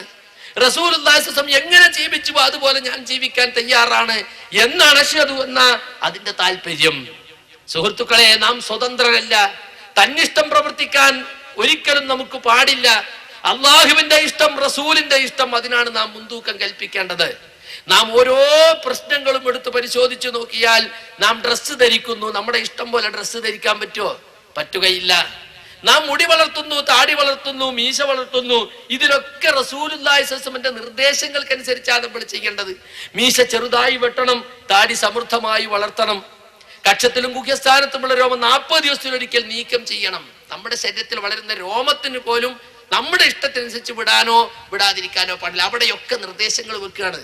നിങ്ങൾ മലവിസർജനത്തിന് പോവുകയാണ്, മൂത്രവിസർജനത്തിന് പോവുകയാണ്, അവിടെ നിയമങ്ങൾ പഠിപ്പിക്കുകയാണ്. കിബിലക്ക് മുന്നിട്ടോ പിന്നിട്ടോ തുറസായ സ്ഥലങ്ങളിൽ നിന്ന് മലമൂത്ര വിസർജനം നടത്താൻ പാടില്ല. കണ്ടോ, ആളുകൾ നടക്കുന്ന വഴിയിലോ ഫലം കായ്ക്കുന്ന വൃക്ഷത്തിന്റെ ചുവട്ടിലോ ആളുകൾ കുളിക്കുന്ന കടവിലോ മറ്റൊന്നും പോയി നിങ്ങൾ മലമൂത്ര വിസർജനം നടത്താൻ പാടില്ല. പാദരക്ഷ ധരിക്കണം. ഇടതുകാൽ വെച്ച് വിസർജന സ്ഥലത്തേക്ക് പ്രവേശിക്കണം. അവിടെ പിശാചുക്കൾ ഹാജരാകുന്ന സ്ഥലങ്ങളാണ്. അതുകൊണ്ട് അല്ലാഹുമ്മ ഇന്നി അഊദു ബിക മിനൽ ഖുബുതി വൽ ഖബായിതി, ആൺ പിശാചുക്കളിൽ നിന്നും പെൺ പിശാചുക്കളിൽ നിന്നും ഞാൻ അല്ലാഹുവിൽ രക്ഷ തേടുന്നു എന്ന് പ്രാർത്ഥിക്കണം. പുറത്തു വരുമ്പോൾ ഗുഫ്രാനക എന്ന് പറയണം. കണ്ടോ എന്തെല്ലാം നിർദ്ദേശങ്ങൾ. അങ്ങനെ നിങ്ങൾ മനോഹരിച്ച്, അതായത് ശുദ്ധി വരുത്തി ശേഷമേ നിങ്ങൾ ഇബാദത്തുകൾക്കൊക്കെ പോകാൻ പാടുള്ളൂ. വെള്ളം കിട്ടിയില്ലെങ്കിൽ കല്ല് പോലെ നജസിനെ തുടച്ചെടുക്കാൻ പറ്റുന്ന വസ്തുക്കൾ കൊണ്ട് ശുദ്ധീകരിക്കണം. പിന്നെ വെള്ളം കിട്ടിയാൽ വീണ്ടും ഒന്നുകൂടി ശുദ്ധീകരിച്ചാൽ വളരെ നന്നായി. അത് ശുദ്ധീകരിച്ചില്ലെങ്കിൽ ഖബറിൽ നിങ്ങൾ ശിക്ഷിക്കപ്പെടും. നോക്കൂ നിങ്ങൾ, എത്ര ഗൗരവമുള്ള വിഷയ. മലമൂത്ര വിസർജനം ഒരു മനുഷ്യ ജീവിതത്തിലെ ഒരു സ്വാഭാവിക സംഭവമല്ല. അതിനിപ്പത്ര മര്യാദ പഠിപ്പിക്കാണ്ടോ? അതൊക്കെ അതിന്റെ സമയമാകുമ്പോൾ ഓരോരുത്തർ സൗകര്യം പോലെ അങ്ങ് ചെയ്തൊന്ന് വിട്ടാ പോരെ റസൂലിന് എന്ന് നമുക്ക് ചോദിക്കാൻ പറ്റുമോ? പറ്റൂല. അവിടെ നിസാരമെന്നും ചെറുതെന്നും അത്രയൊന്നും പ്രസക്തമല്ലെന്നും നമ്മൾ വിചാരിക്കുന്ന വിഷയങ്ങളിൽ പോലും കൃത്യമായ നിയമങ്ങളും നിർദ്ദേശങ്ങളും നൽകിക്കൊണ്ട് ഇസ്ലാമിക ജീവിതത്തിന് ഊടും പാവും നൽകുന്നത് പ്രവാചകൻ സല്ലല്ലാഹു അലൈഹി വസല്ലമയുടെ ഹദീസുകളാണ്. 6200-ലധികം വരുന്ന പരിശുദ്ധ ഖുർആനിലെ വചനങ്ങളിൽ ഉൾക്കൊള്ളുന്നത് ചില സന്ദേശങ്ങളും തത്വങ്ങളും സിദ്ധാന്തങ്ങളുമാണെങ്കിൽ അതിന്റെ പ്രായോഗികമായ രൂപം, പ്രാക്ടിക്കലായ രൂപം നമുക്ക് കാണാൻ സാധിക്കുന്നത്, അത് മനുഷ്യ ജീവിത സ്പർശിയായ വിശദീകരണം നമുക്ക് കാണാൻ സാധിക്കുന്നത് മുഹമ്മദ് മുസ്തഫ സല്ലല്ലാഹു അലൈഹി വസല്ലമയുടെ ഹദീസുകളിൽ നിന്നാണ്. അത് പഠിച്ച് ഉൾക്കൊണ്ടവർക്ക് മാത്രമേ ഇസ്ലാമിനെ പൂർണ്ണമായി ഉൾക്കൊള്ളാൻ സാധിക്കുകയുള്ളൂ. ഹദീസുകളെ മാറ്റി നിർത്തിയാൽ തികച്ചും അപൂർണമായ ഒരു ഇസ്ലാമിനെ മാത്രമേ അയാൾക്ക് കണ്ടെത്താൻ സാധിക്കുകയുള്ളൂ എന്ന സത്യം നമ്മൾ മനസ്സിലാക്കേണ്ടതുണ്ട്. അതുകൊണ്ട് തന്നെ നാം സ്വതന്ത്രരല്ല. വമാ കാന ലിമുഅ്മിനിൻ വലാ മുഅ്മിനത്തിൻ ഇദാ ഖലല്ലാഹു വറസൂലുഹു അംറൻ അൻ യകൂന ലഹുൽ ഖിയറതു മിൻ അംരിഹിം. സത്യവിശ്വാസിയായ ഒരു പുരുഷനാകട്ടെ സ്ത്രീയാകട്ടെ, അയാൾക്ക് അല്ലാഹുവും റസൂലും ഒരു കാര്യം വിധിച്ചു കഴിഞ്ഞാൽ പിന്നെ സ്വാഭിപ്രായം അനുസരിച്ച് പ്രവർത്തിക്കാൻ സ്വാതന്ത്ര്യമില്ല. സ്വന്തം ഇഷ്ടമനുസരിച്ച് പ്രവർത്തിക്കാൻ അയാൾക്ക് പാടുള്ളതല്ല. ആണാകട്ടെ പെണ്ണാകട്ടെ. ആരെങ്കിലും അല്ലാഹുവും റസൂലിനും എതിർ പ്രവർത്തിച്ചാൽ ഫഖദ് ളല്ല ളലാലൻ മുബീനാ, അയാൾ വ്യക്തമായും പിഴച്ചു പോയിരിക്കുന്നു എന്ന് സൂറത്തുൽ അഹ്സാബിൽ അല്ലാഹു പഠിപ്പിക്കുന്നു. അപ്പൊ നോക്കൂ നിങ്ങൾ, സ്വന്തം ഇഷ്ടമനുസരിച്ച് പ്രവർത്തിക്കാൻ, സ്വന്തം താല്പര്യമനുസരിച്ച് പ്രവർത്തിക്കാൻ നമുക്ക് പാടുണ്ടോ? പാടില്ല. നാം സ്വതന്ത്രരല്ല. നാം അല്ലാഹുവിന്റെയും റസൂലിന്റെയും കൽപ്പനകൾക്ക് വിധേയരായി മാത്രമേ ജീവിക്കാൻ പാടുള്ളൂ. അവരെന്ത് ഓരോ പ്രശ്നങ്ങൾ നമ്മുടെ ജീവിതത്തിൽ നാം അഭിമുഖീകരിക്കുമ്പോഴും ചെറുതും വലുതുമായ മുഴുവൻ പ്രശ്നങ്ങളിലും ഇവിടെ എന്റെ റബ്ബ് എന്ത് പഠിപ്പിച്ചു, എന്റെ പ്രവാചകൻ എന്ത് പഠിപ്പിച്ചു എന്ന് ചിന്തിക്കുകയും അത് ജീവിതത്തിൽ നടപ്പിലാക്കാൻ ശ്രമിക്കുകയും അതിന്റെ പേരിലുള്ള കഷ്ടനഷ്ടങ്ങൾ എന്തു തന്നെയായാലും അത് സഹിക്കാനുള്ള മാനസികാവസ്ഥയിലേക്ക് നാം വളരുകയും ചെയ്താൽ മാത്രമേ നാം യഥാർത്ഥ പ്രവാചക സ്നേഹികളാവുകയുള്ളൂ. സഹാബത്തുൽ കിറാം റളിയല്ലാഹു അൻഹും അങ്ങനെയായിരുന്നു. പ്രവാചകൻ സല്ലല്ലാഹു പഠിപ്പിച്ച കാര്യങ്ങൾ നടപ്പിലാക്കുന്നതിൽ അവർ അങ്ങേയറ്റം മത്സരിക്കുകയായിരുന്നു. ഞാൻ മുന്നിൽ എന്ന രൂപത്തിൽ. ലൻ തനാലുൽ ബിർറ ഹത്താ തുൻഫിഖൂ മിമ്മാ തുഹിബ്ബൂൻ, നിങ്ങൾക്ക് ഇഷ്ടപ്പെട്ട സമ്പത്തിൽ നിന്ന് നിങ്ങൾ ചെലവഴിക്കുന്നത് വരെ നിങ്ങൾ പുണ്യം പ്രാപിക്കുകയില്ല എന്ന് പറഞ്ഞപ്പോൾ സഹാബികൾ തങ്ങൾക്ക് ഏറ്റവും ഇഷ്ടപ്പെട്ട വസ്തുവകകൾ ഇസ്ലാമിന്റെ പേരിൽ ചെലവഴിക്കാൻ വേണ്ടി മത്സരിക്കുകയായിരുന്നു. അവസാനം മത്സരിച്ച് സിദ്ദീഖുൽ അക്ബർ തനിക്കുള്ളതെല്ലാം കൊണ്ടുവന്ന് പ്രവാചകന്റെ മുമ്പിൽ വെക്കുകയാണ്. ഇത്തവണയെങ്കിലും സിദ്ദീഖുൽ അക്ബറിനെ തോൽപ്പിക്കണമെന്ന് വിചാരിച്ച ഉമർ റളിയല്ലാഹു അൻഹു തോറ്റുപോയി. സിദ്ദീഖിനോട് ചോദിക്കുന്നു റസൂലുള്ളാഹി, അബൂബക്കറെ എന്താ ഇനി വീട്ടിലുള്ളത്? അല്ലാഹു റസൂലും മാത്രമുണ്ട്. അല്ലാഹു റസൂലും അദ്ദേഹത്തിന് ചെലവഴിക്കാനോ വീട്ടിൽ സൂക്ഷിക്കാനോ പറ്റിയ സാധനമാണോ? അല്ലല്ലോ. ഒന്നുമില്ല എന്ന് പറയണ്ടല്ലോ റസൂലിനോട്. അതിനുവേണ്ടി അദ്ദേഹം ഉപയോഗിച്ച വാക്കാണ് ഇനി അല്ലാഹു റസൂലും മാത്രമേ ബാക്കിയുള്ളൂ. അങ്ങനെ ഇസ്ലാമിന്റെ ആദ്യ കാലഘട്ടങ്ങളിൽ ഉള്ളതെല്ലാം ഇസ്ലാമിന് വേണ്ടി കൊടുത്തു മാതൃക കാണിച്ചു. കാരണം പ്രവാചകൻ സല്ലല്ലാഹു കൽപ്പന കേട്ടാൽ അത് ജീവിതത്തിൽ പകർത്തുന്ന കാര്യത്തിൽ അവർ മത്സരിക്കുകയായിരുന്നു. ആരെയും കാത്തു നിൽക്കാതെ ഇത് എനിക്കുള്ള പുണ്യമാണെന്ന് മനസ്സിലാക്കി റസൂലുള്ളാഹി സ്വല്ലല്ലാഹു അലൈഹി വസല്ലമയുടെ കൽപ്പനകൾ ശിരസാവഹിക്കാൻ സഹാബത്തുൽ കിറാം മത്സരിക്കുകയായിരുന്നു. പ്രവാചകൻ സല്ലല്ലാഹു കൊണ്ടുവന്ന ദീനില്ലാത്ത വല്ലതും ആരെങ്കിലും പുതുതായി കൊണ്ടുവരാൻ ശ്രമിച്ചാൽ അതിനങ്ങേയറ്റം വെറുപ്പോടും എതിർപ്പോടും കൂടി നേരിട്ട സംഭവങ്ങൾ സഹാബത്തിന്റെ ചരിത്രത്തിലുണ്ട്. നിങ്ങൾ കേട്ടിട്ടില്ലേ ഉമർ റളിയല്ലാഹുവിന്റെ മകൻ അബ്ദുല്ലാഹി ഇബ്നു ഉമർ മുത്തബിഉസ് സുന്ന, പ്രവാചകചര്യ അങ്ങേയറ്റം അനുധാവനം ചെയ്യുന്ന വ്യക്തി എന്ന് ഇസ്ലാമിക ലോകത്ത് ഖ്യാതി നേടിയ വ്യക്തിയാണ് അദ്ദേഹം. അദ്ദേഹത്തിനടുത്ത് വെച്ച ഒരാൾ തുമ്മിയിട്ട് അൽഹംദുലില്ലാഹ് വസ്സലാത്തു വസ്സലാമു അലാ റസൂലില്ലാഹ് എന്ന് പറഞ്ഞു.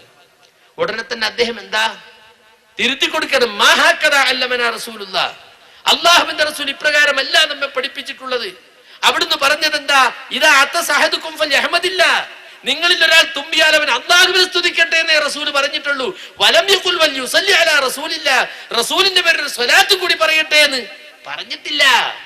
അര സ്വലാത്തല്ലേ, അത് പത്ര വിമർശിക്കാണ്ടോ? ഒരു സാധുവായ മനുഷ്യൻ ഹംദിന്റെ കൂടെ ഒരു സലാത്തും കൂടി പറഞ്ഞു, അതിപ്പോ വലിയ കുറ്റാണോ എന്ന് ചോദിച്ച് പിന്നാലെ കൂടാൻ അവിടെ ആരും ഉണ്ടായില്ല. മുത്തബിഉസ് ഇബ്നു ഉമർ റളിയല്ലാഹു അൻഹു റസൂലിൽ നിന്ന് പഠിച്ച പാടാണത്. റസൂൽ പഠിപ്പിച്ചതാണ് ജീവിതത്തിൽ പകർത്തേണ്ടത്. തന്റെ വക കൂട്ടാൻ പാടില്ല. ഇബാദത്താണ്, ഇബാദത്തിൽ എന്തു ചെയ്തോ അത് ചെയ്യലാണ്. അങ്ങനെ ചെയ്യരുത് എന്ന് പ്രത്യേകം വിരോധം കേൾക്കണം എന്ന വാദഗതി ഉണ്ടായിരുന്നില്ല. ഇപ്പൊ ആളുകൾ അങ്ങനെയാ പറയുന്നത്. റസൂലുള്ളാഹി സ്വല്ലല്ലാഹു അലൈഹി വസല്ലം നിങ്ങൾ നബിദിനം ആഘോഷിക്കരുത് എന്ന് പറഞ്ഞിട്ടുണ്ടോ?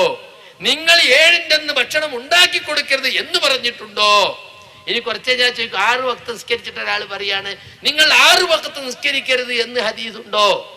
മഗ്രിബ് ഒരാൾ 4 റക്അത്ത് നിസ്കരിച്ചിട്ട് പറയാണ് 3 നബി നിസ്കരിച്ചിട്ടുള്ളൂ എന്നുള്ളത് ശരിയാണ്, പക്ഷെ 4 റക്അത്ത് നിങ്ങൾ നമസ്കരിക്കരുത് എന്നൊരു ഹദീസ് ഉണ്ടോ? അങ്ങനെ ഹദീസ് ഉണ്ടാവുമോ? ഉണ്ടാവില്ലല്ലോ. അതായിരുന്നില്ല സഹാബത്തിന്റെ രീതി. പുണ്യങ്ങള്, ഇബാദത്തുകള് പ്രവാചകൻ പഠിപ്പിച്ചതെന്തോ ആ അതിർത്തിയിൽ നിൽക്കുക, അതല്ലാത്തതൊക്കെ ബിദ്അത്തായിട്ട് അവർ കണക്കാക്കിയിരുന്നു. അങ്ങനെയാണ് അവർ ദീനിനെ മനസ്സിലാക്കിയത്. അതുകൊണ്ടാണ് ഇബ്നു ഉമർ റളിയല്ലാഹു അൻഹു തിരുത്തി കൊടുത്തത്. അതുപോലെ തന്നെ നിങ്ങൾ കേട്ടിട്ടില്ലേ സുനനുദ് ദാരിമിയിലുള്ള ഒരു സംഭവം? അബ്ദുല്ലാഹി ഇബ്നു മസ്ഊദ് റളിയല്ലാഹു അൻഹുവും അബൂ മൂസ അശ്അരി റളിയല്ലാഹു അൻഹു ജീവിച്ചിരിക്കുന്ന കാലം അബൂ മൂസ അശ്അരി പള്ളിയിൽ ചെന്നപ്പോൾ കാണുന്നത് വട്ടം വട്ടമായിരുന്നു ദിക്ർ ഹൽക്ക നടത്തുകയാണ്. അതെപ്പോഴാ? സുബഹിന്റെ തൊട്ടു മുമ്പുള്ള പുത്തരം കിട്ടുന്ന സമയത്ത്. അബൂ മൂസ അശ്അരി ഒന്നും പറയാൻ പോയില്ല. തന്നെക്കാൾ പ്രായമുള്ള അബ്ദുല്ലാഹി ഇബ്നു മസ്ഊദ് ജീവിച്ചിരിക്കുന്ന കാലാണല്ലോ, അദ്ദേഹത്തോട് ആലോചിച്ചിട്ടാവാം എന്ന നിലക്ക് നേരെ അബ്ദുല്ലാഹി ഇബ്നു മസ്ഊദിന്റെ വീട്ടിലേക്ക് പോയി. അദ്ദേഹത്തോട് ചെന്നിട്ട് പറഞ്ഞ പള്ളിയിൽ ഇങ്ങനെ ഒരു സംഗതി നടക്കുന്നുണ്ട്, എന്താ നീ കണ്ടത് എന്ന് ചോദിച്ചു. ഇവിടെ ഒരു വട്ടം, ആ വട്ടത്തിന്റെ നടുക്കൊരാള്, അപ്പുറത്തൊരു വട്ടം, അതിന്റെ നടുക്കൊരാള്, എന്നിട്ട് നടുവിലുള്ള ആളയിൽ ചെറിയ കടലവടി പോലത്തെ കല്ലുകളുണ്ട്. അയാൾ ഇങ്ങനെ പ്രഖ്യാപിക്കും, നീ സുബ്ഹാനല്ലാഹ് 33 ചൊല്ലിക്കോ, സബ്ബിഹു മിഅത്തൻ. എന്നിട്ട് അവരിങ്ങനെ സുബ്ഹാനല്ലാഹ് സുബ്ഹാനല്ലാഹ് അങ്ങനെ ചൊല്ലുമ്പോ ഇയാൾ കല്ലിങ്ങനെ നീക്കും. 100 തികഞ്ഞാ പിന്നെ പറയും കബ്ബിറു മിഅത്തൻ, 100 കൊണ്ട് തക്ബീർ ചൊല്ലിക്കോ. അപ്പോൾ ഇയാൾ കല്ലിങ്ങനെ നീക്കും. ഇങ്ങനെ ഒരു സംഗതി ഞാൻ കണ്ടു. എന്നിട്ട് നീ ഒന്നും പറഞ്ഞില്ലേ? ഞാനൊന്നും പറഞ്ഞില്ല, നിങ്ങളോട് ചോദിച്ചിട്ടാവാന്ന് വിചാരിച്ച് അങ്ങോട്ട് വന്നത്. വേഗം ധൃതിപ്പെട്ട് പള്ളിയിലേക്ക് ചെന്നിട്ട് ഇബ്നു മസ്ഊദ് റളിയല്ലാഹു അൻഹു ചോദിച്ചു, എന്താണ് നിങ്ങൾ ഈ ചെയ്തുകൊണ്ടിരിക്കുന്നത് എന്ന് ചോദിച്ചു. ഒന്നുമില്ല അബൂ അബ്ദുറഹ്മാൻ, ഞങ്ങൾ ദിക്റുകളെ എണ്ണം കണക്കാക്കുകയാണ്. നിങ്ങൾ ഇങ്ങനെ ചെയ്തില്ലെങ്കിലും നിങ്ങളുടെ ഒരു നന്മയും കൂട്ടരെ നഷ്ടപ്പെടുകയില്ലെന്ന് ഞാനിതാ നിങ്ങൾക്ക് വാക്ക് തരുന്നു. നിങ്ങൾ നിങ്ങളെ പാപങ്ങൾ എണ്ണിക്കൂടെ എന്ന് അദ്ദേഹം ചോദിക്കുകയാണ്. എന്താ കാരണം? റസൂലുള്ളാഹി സ്വല്ലല്ലാഹു അലൈഹി വസല്ലമയുടെ കൂടെ ജീവിച്ചവർ സുബ്ഹാനല്ലാഹി അൽഹംദുലില്ലാഹി അല്ലാഹു അക്ബർ ദിക്റാണെന്ന് പഠിച്ചിട്ടുണ്ട്. അത് ചില സ്ഥലത്തൊക്കെ എണ്ണം തിട്ടപ്പെടുത്തി പറയേണ്ടതുണ്ട്. പക്ഷേ ഇങ്ങനെ ഒരു ദിക്ർ ഹൽക്കാ സമ്പ്രദായം, അവൻ കല്ല് നീക്കിയുള്ള ദിക്ർ അള്ളാഹുവിന്റെ റസൂൽ ഞങ്ങളെ പഠിപ്പിച്ചിട്ടില്ല. എന്നിട്ട് അദ്ദേഹം ആ ദിക്ർ ഹൽക്കകളുടെ നേരെ ചെന്ന് പറഞ്ഞ രൂക്ഷമായ വിമർശനത്തിന്റെ വാക്കുകൾ സുനനുദ്ദാരിമിയുടെ മുഖദ്ദിമയിലതായി എഴുതി വെച്ചിരിക്കുന്നു. വയഹക്കും യാ ഉമ്മത മുഹമ്മദ്, മുഹമ്മദ് നബിയുടെ സമുദായമേ നിങ്ങൾക്ക് നാശം. മാസ്റഹലക്കത്തുക്കും, എത്ര പെട്ടെന്നാണ് നിങ്ങൾ നശിച്ചു പോയത്. നിങ്ങളുടെ പ്രവാചകന്റെ കൂടെ ജീവിച്ച അനുയായികൾ, സഹാബികൾ ഈ നാട് നിറഞ്ഞു നിൽക്കുകയാണ്. അവരാരും മരിച്ചു തീർന്നിട്ടില്ല. അവിടുന്ന് ഉപയോഗിച്ച വസ്ത്രങ്ങൾ പോലും തുരുമ്പി പോകാൻ സമയമായിട്ടില്ല. അവിടുന്ന് ഉപയോഗിച്ച പാത്രങ്ങൾ പോലും ഉടഞ്ഞു പോയിട്ടില്ല. അപ്പോഴേക്കും നിങ്ങൾ ബിദ്അത്തിന്റെ വാതിൽ തുറക്കുകയാണോ എന്ന് പറഞ്ഞുകൊണ്ട് അവരെ ശകാരിക്കുകയും ആ പള്ളിയിൽ നിന്ന് അവരെ ഇറക്കി വിടുകയും ചെയ്തുവെന്ന് നമുക്ക് ഗ്രന്ഥങ്ങളിൽ കാണുവാൻ സാധിക്കും. നോക്കൂ നിങ്ങൾ, തുർത്തോശിയുടെ അൽ ഹവാദിസ് വൽ ബിദ്അയിൽ പറയുന്നത് അദ്ദേഹം ഓടിച്ചു പ്രഖ്യാപിച്ചു എന്നാണ്. വല്ലാഹി മാ അന ബിനാസിലിൻ ഹത്താ യുഹദമ മസ്ജിദുൽ ഖബാലി ഹാദാ, ഈ പള്ളി പൊളിച്ചു നീക്കുന്നത് വരെ ഞാൻ ഇവിടുന്ന് ഇറങ്ങൂല. ഇവരെ ഇറക്കി വിട്ടിട്ട് ബിദ്അത്ത് നടത്താ പള്ളി. ഇന്നത്തെ പോലെ വലിയ കോൺക്രീറ്റ് സൗധങ്ങള് വലിയ ബുൾഡോസിലുണ്ടെന്ന് നിരത്തേണ്ട പ്രശ്നമൊന്നുമില്ല. ഈത്തപ്പനയുടെ തടികൾ കൊണ്ട് ഈന്തപ്പന ഓലമേഞ്ഞ പള്ളി എടുത്ത് പുഴക്കിയെടുത്ത് അപ്പുറത്ത് സ്ഥാപിച്ചു എന്നാണ് പറയുന്നത്. നിങ്ങൾ നോക്കൂ, ബിദ്അത്തിനോട് അവർക്കുണ്ടായിരുന്ന അമർഷം. ദിക്റല്ലേ, ദുആയല്ലേ, നല്ലതല്ലേ, ഇഖ്ലാസോട് കൂടിയ ദുആ എന്തിനാ നിങ്ങൾ അതിനെ എതിർക്കണത്? കൂലി കിട്ടാനല്ലേ എന്ന് പറഞ്ഞ് ബിദ്അത്തുകളെ വെള്ളപൂശുന്ന ആളുകൾ ചിന്തിക്കണം. നിങ്ങൾ ഇങ്ങനെ ഒരു ദിക്ർ ഹൽക്കാ സമ്പ്രദായം എന്തുകൊണ്ട് റസൂലുള്ളാഹി സ്വല്ലല്ലാഹു അലൈഹി വസല്ലമയുടെ സ്വഹാബത്ത് എതിർത്തു? അതായിരുന്നു അവർ പഠിച്ച പ്രവാചക സ്നേഹം. പ്രവാചകൻ സ്വല്ലല്ലാഹു അലൈഹി വസല്ലം കൊണ്ടുവന്നതിനെ നടപ്പിലാക്കാൻ ശ്രമിക്കുന്നത് പോലെ പ്രവാചകൻ പഠിച്ചിട്ടില്ലാത്ത ബിദ്അത്തുകൾ, പുത്തനാചാരങ്ങൾ, പുത്തനാശയങ്ങൾ വരുമ്പോൾ അതിനെതിരിൽ കണ്ണു ചിമ്മുകയോ കണ്ടില്ലെന്ന് നടിക്കുകയോ ഐക്യം തകരുമെന്ന് വിചാരിച്ച് മിണ്ടാതിരിക്കുകയോ വോട്ട് കിട്ടുമെന്ന നിലക്ക് മൂടിവെക്കുകയോ ചെയ്യുന്നവരായിരുന്നില്ല. ഉള്ളതുപോലെ തുറന്നു പറഞ്ഞ് ദീൻ അതാണ് പ്രധാനം. ദീനിലുള്ളത് അത് പുലരണം, ദീനിലില്ലാത്തത് അത് തകരണം. അത് തെറ്റാണെന്ന് മുസ്ലിമീങ്ങൾ മനസ്സിലാക്കണം. ഇതായിരുന്നു സുഹൃത്തുക്കളെ സ്വഹാബത്തിന്റെ സ്നേഹം എന്ന് നമ്മൾ മനസ്സിലാക്കണം. സഹാബത്തുൽ കിറാം നബിയെ സ്നേഹിച്ച ചരിത്ര സംഭവങ്ങൾ പറയുകയാണെങ്കിൽ നേരം പുലരുവോളം പറയാൻ നമ്മുടെ മുമ്പിൽ ഒരുപാട് ചരിത്ര സംഭവങ്ങളുണ്ട്. നേരത്തെ ഇവിടെ മുജാഹിദ് ബാലുശ്ശേരി പറഞ്ഞില്ലേ, റസൂലുള്ളാഹിന്റെ സദസ്സിൽ വന്നപ്പോ മുഖം വിളറിപ്പോയ സ്വഹാബി സൗബാൻ എന്ന സ്വഹാബിയായിരുന്നു അത്. അദ്ദേഹത്തിനുള്ള പരാതി എന്താ? റസൂലുള്ളാഹിനെ കാണാതെ ഇരിക്കാൻ കഴിയുന്നില്ല. അപ്പൊ മസ്ജിദ് നബവിയിലേക്ക് ഓടി വരികയാണ്. അപ്പൊ അദ്ദേഹം ചിന്തിക്കാണ്, പരലോകത്ത് നരകത്ത് പോയ ഏതാനും കാണാൻ പറ്റില്ല, സ്വർഗത്തിലാണെങ്കിൽ തന്നെ പ്രവാചകന്മാർ അത്യുന്നത പദവിയിൽ റസൂലുള്ളയും ഞാൻ സൗബാൻ താഴേക്കടയിൽ സാധാരണക്കാരന്റെ പദവിയിലും ആയി പോകുമല്ലോ എന്ന് അപ്പോഴാണ് ആയത്തിറക്കിയത്. ഇതിനകത്ത് മുജാഹിദ് പറഞ്ഞില്ല ഇവിടെ. അതാണ് സുഹൃത്തുക്കളെ അവരുടെ സ്നേഹം. റസൂലുള്ളാഹി സ്വല്ലല്ലാഹു അലൈഹി വസല്ലം കാണാതിരിക്കാൻ വയ്യാത്ത അവസ്ഥ. ഉഹദ് യുദ്ധം കഴിഞ്ഞ് മുസ്ലിമീങ്ങൾ പരാജിതരായി ദുഃഖഭാരത്തോടെ തിരിച്ചു വരികയാണ്. എല്ലാവരും റസൂലുള്ളാഹിനെ കാത്തു നിൽക്കാൻ, റസൂൽ എവിടെ, റസൂൽ എവിടെ? ബനൂ ദീനാർ ഗോത്രത്തിൽപ്പെട്ട ഒരു സ്വഹാബി വനിത, എന്ന ചരിത്ര ഗ്രന്ഥങ്ങളിൽ കാണുന്നത്. അവർ ചോദിക്കാൻ, റസൂൽ എവിടെ, റസൂൽ എവിടെ? വരുന്നവരോടൊക്കെ ചോദിക്കാം, റസൂൽ വരുന്നുണ്ട്. പെണ്ണെ നിന്റെ ഭർത്താവ് മരിച്ചു, ഇന്നാ ലില്ലാഹി വ ഇന്നാ ഇലൈഹി റാജിഊൻ. പെണ്ണെ നിന്റെ ആങ്ങള മരിച്ചു, ഇന്നാ ലില്ലാഹി വ ഇന്നാ ഇലൈഹി റാജിഊൻ. അതൊന്നും അവൾക്ക് പ്രശ്നമല്ല, റസൂലുള്ളാഹിനെ കാണണം. അങ്ങനെ റസൂലുള്ള വന്ന് കണ്ണറിയെ കണ്ടപ്പോൾ ആ സഹാബി വനിത പറയാണ്, കുല്ലു മുസീബത്തിൻ ബഅദക ജലൽ യാ റസൂലല്ലാഹ്. അല്ലാഹുവിന്റെ ദൂതരെ, നിങ്ങൾ രക്ഷപ്പെട്ടല്ലോ, ബാക്കിയുള്ളതെല്ലാം ചെറുതാണ്, നിസാരമാണ് എന്ന് പറയുകയാണ്. ആലോചിച്ച് നോക്കൂ നിങ്ങൾ, എങ്ങനെ നമുക്കതിനെ വർണ്ണിച്ചു കൊടുക്കാൻ പറ്റും? പ്രവാചകൻ സല്ലല്ലാഹു അലൈഹി വസല്ലമയെ വകവരുത്തുവാൻ വേണ്ടിയാണ് ഉഹദ് യുദ്ധം സംഘടിപ്പിക്കപ്പെട്ടത് തന്നെ. മുസ്ലിമീങ്ങൾ റസൂലുള്ളാഹിന്റെ കൽപ്പന ലംഘിച്ചു. ഒരു വിഭാഗം അമ്പെയ്ത്തുകാർ നിർത്തിയിടത്തുനിന്ന് ഇറങ്ങിപ്പോന്നു. അങ്ങനെ മുസ്ലിമീങ്ങൾക്ക് പരാജയമുണ്ടായി ആ യുദ്ധത്തിൽ. യുദ്ധം അപ്പുറത്തും ഇപ്പുറത്തും ഒന്നാകെ മുസ്ലിമീങ്ങൾക്കെതിൽ അമ്പെയ്ത്ത് നടന്നപ്പോൾ പ്രവാചകൻ സല്ലല്ലാഹു അലൈഹി വസല്ലമക്ക് ചുറ്റും സഹാബികൾ ഒരു മനുഷ്യ മതിൽ തീർത്തുകൊണ്ട്, ഒരു മനുഷ്യ വലയം സൃഷ്ടിച്ചുകൊണ്ട്, ഒരു ചെറിയ അമ്പ് പോലും പ്രവാചകന്റെ തിരുശരീരത്തിൽ ഏൽക്കാതിരിക്കാൻ അവർ വളഞ്ഞു നിന്നു. നമുക്ക് സാധിക്കോ മറ്റൊരാളെ രക്ഷിക്കാൻ വേണ്ടി സ്വന്തം ശരീരത്തിൽ അമ്പുകൾ ഏറ്റുവാങ്ങുക? അബൂ ദുജാന എന്ന സഹാബിയെ കുറിച്ച് പറയുന്നത് മുതുകത്ത് മുള്ളുകൾ തറച്ചു തറച്ച് മുള്ളൻ പന്നി പോലെയായിരുന്നു എന്നാണ്. വെറുതെ പറയുകയല്ല, ചരിത്രത്തിൽ അങ്ങനെ തന്നെ രേഖപ്പെടുത്തിയത്. കാരണം ഒരു പരിച കണക്കെ, വെട്ടുതടുക്കുന്ന പരിച കണക്കെ അബൂ ദുജാന നിലക്കൊണ്ടുവന്നാണ്. സ്വന്തം ശരീരത്തിലേക്ക് റസൂലുള്ളാഹിക്ക് നേരെ വരുന്ന അമ്പുകൾ ഏറ്റുവാങ്ങിക്കൊണ്ട് മുറിവുകൾ പറ്റിക്കൊണ്ട് കാലിക്കൽ വീഴുന്നു. 100ഓളം മുറിവുകളേറ്റ സഹാബികള്. നമുക്ക് ചിന്തിക്കാൻ സാധിക്കോ സുഹൃത്തുക്കളെ? അങ്ങനെയായിരുന്നു സഹാബത്തുൽ കിറാം റളിയല്ലാഹു അൻഹും റസൂലുള്ളാഹിനോട് ഉണ്ടായിരുന്ന സ്നേഹം പ്രകടിപ്പിച്ചത്. അവരൊരിക്കലും പ്രവാചകൻ സല്ലല്ലാഹു അലൈഹി വസല്ലം വേദനിപ്പിച്ചിരുന്നില്ല, ശത്രുക്കൾക്ക് വേദനിപ്പിക്കാൻ വിട്ടുകൊടുത്തിരുന്നില്ല. ഇവിടെ ചില ആളുകൾ പറയാൻ റസൂലുള്ളാഹി തുപ്പുമ്പോഴൊക്കെ തുപ്പുനീരെടുത്ത് ശരീരത്തിൽ പുരട്ടുമായിരുന്നു. അതൊരു സാധാരണ സംഭവമായിട്ട് ചില ആളുകൾ വ്യാഖ്യാനിച്ച് വ്യാപകമാക്കാണ്. ഒരൊറ്റ സന്ദർഭത്തിൽ അങ്ങനെ ഉണ്ടായി. അതെപ്പോഴാണെന്നറിയോ? ഹുദൈബിയ സന്ധി ഉണ്ടായല്ലോ. ഹുദൈബിയ സന്ധിയിൽ സന്ധി കരാർ എഴുതാൻ വേണ്ടി വന്ന ഖുറൈശി തലവൻ, അവന് കാണിച്ചു കൊടുക്കണം ഈ പ്രവാചകരെ ഞങ്ങൾ ഒരിക്കലും കൈവിടുകയില്ല എന്ന്. അത് ബോധ്യപ്പെടുത്താൻ വേണ്ടിയാണ് റസൂൽ തുപ്പിയപ്പോൾ അതെടുത്തിട്ട് ശരീരത്തിൽ പുരട്ടുകയും റസൂലുള്ളാഹിനോട് അങ്ങേയറ്റത്തെ സ്നേഹം പ്രകടിപ്പിക്കുന്നതായി അവന് തെളിയിച്ചു കൊടുക്കുകയും ചെയ്തു. അവൻ അവിടെ പോയിട്ട് പറയാണ്, ഒരുപാട് നേതാക്കന്മാരുടെ അനുയായികളെ ഞാൻ കണ്ടിട്ടുണ്ട്, പക്ഷെ മുഹമ്മദിനെ അനുയായികൾ സ്നേഹിക്കുന്നത് പോലെ സ്നേഹിക്കുന്ന ഒരു നേതാവ് ഞാൻ കണ്ടിട്ടില്ല എന്ന് അത്ഭുത പരതന്ത്രനായി അവിടെ പോയി പറയാണ്. ആ ഒരൊറ്റ സന്ദർഭത്തിൽ അങ്ങനെ ഉണ്ടായിട്ടുണ്ട്. ഇങ്ങനെ സുഹൃത്തുക്കളെ, ചരിത്രത്തിൽ തുല്യതയില്ലാത്ത സ്നേഹം, ഒരാൾക്കും തന്നെ വർണ്ണിച്ചു കൊടുക്കാൻ കഴിയാത്ത സ്നേഹമാണ് സഹാബത്ത് റളിയല്ലാഹു അൻഹും നബി സല്ലല്ലാഹു അലൈഹി വസല്ലം പ്രകടിപ്പിച്ചത്. പ്രവാചകൻ സല്ലല്ലാഹു മരിച്ചു എന്ന് കേട്ടപ്പോൾ ഉമറുൽ ഫാറൂഖ് റളിയല്ലാഹു അൻഹു വിശ്വസിക്കാൻ കഴിയുന്നില്ല. റസൂൽ മരിക്കേ, വാളെടുത്തിട്ട് അദ്ദേഹം അങ്ങോട്ടും ഇങ്ങോട്ടും നടക്കുകയാണ്. റസൂൽ മരിച്ചു എന്ന് പറയുന്നവനെ വാളുകൊണ്ട് ഞാൻ വെട്ടുന്നു. അബൂബക്കർ സിദ്ദീഖ് റളിയല്ലാഹു അൻഹു മിമ്പറിലേക്ക് ഓടി കയറുന്നു. അവിടുന്ന് പ്രസംഗിക്കുകയാണ്. ആയത്തോതിക്കൊണ്ട് പ്രസംഗിക്കുന്നു, വമാ മുഹമ്മദുൻ ഇല്ലാ റസൂലുൻ ഖദ് ഖലത മിൻ ഖബ്ലിഹി റുസുൽ അഫഇൻ മാത ഖുതിലൻ ഖലബതും അലാ അഖാബികും. മുഹമ്മദ് അല്ലാഹുവിന്റെ ദൂതൻ മാത്രമാണ്. അദ്ദേഹം കൊല്ലപ്പെടുകയോ മരിക്കുകയോ ചെയ്താൽ നിങ്ങൾ വന്ന കാലത്ത് തന്നെ തിരിച്ചു മടങ്ങുകയാണോ എന്ന ആയത്ത്. എന്നിട്ട് പറഞ്ഞു, മൻ കാന യഅബ്ദു മുഹമ്മദൻ ഫഇന്ന മുഹമ്മദൻ ഖദ് മാത. ആരെങ്കിലും മുഹമ്മദിനെ ആരാധിച്ചിരുന്നുവെങ്കിൽ അദ്ദേഹം ഇതാ മരിച്ചു കഴിഞ്ഞിരിക്കുന്നു. വമൻ കാന യഅബ്ദുല്ലാഹ് ഫഇന്നല്ലാഹ ഹയ്യുൻ ലാ യമൂത്. ആരെങ്കിലും അല്ലാഹുവിനെയാണ് ആരാധിക്കുന്നതെങ്കിൽ അവൻ എന്നെന്നും ജീവിക്കുന്നവനായി ഇതാ ഇന്നും ഉണ്ട്. ഇത് കേട്ടപ്പോൾ ഉമർ റളിയല്ലാഹു അൻഹു വാൾ താന്നു, കൈ താന്നു. അങ്ങനെ ഒരു ആയത്തുണ്ടല്ലേ ഖുർആനിൽ. ആയത്ത് മുമ്പ് കേൾക്കാത്തോണ്ടല്ല, പക്ഷെ സ്ട്രൈക്ക് ചെയ്യുന്നില്ല.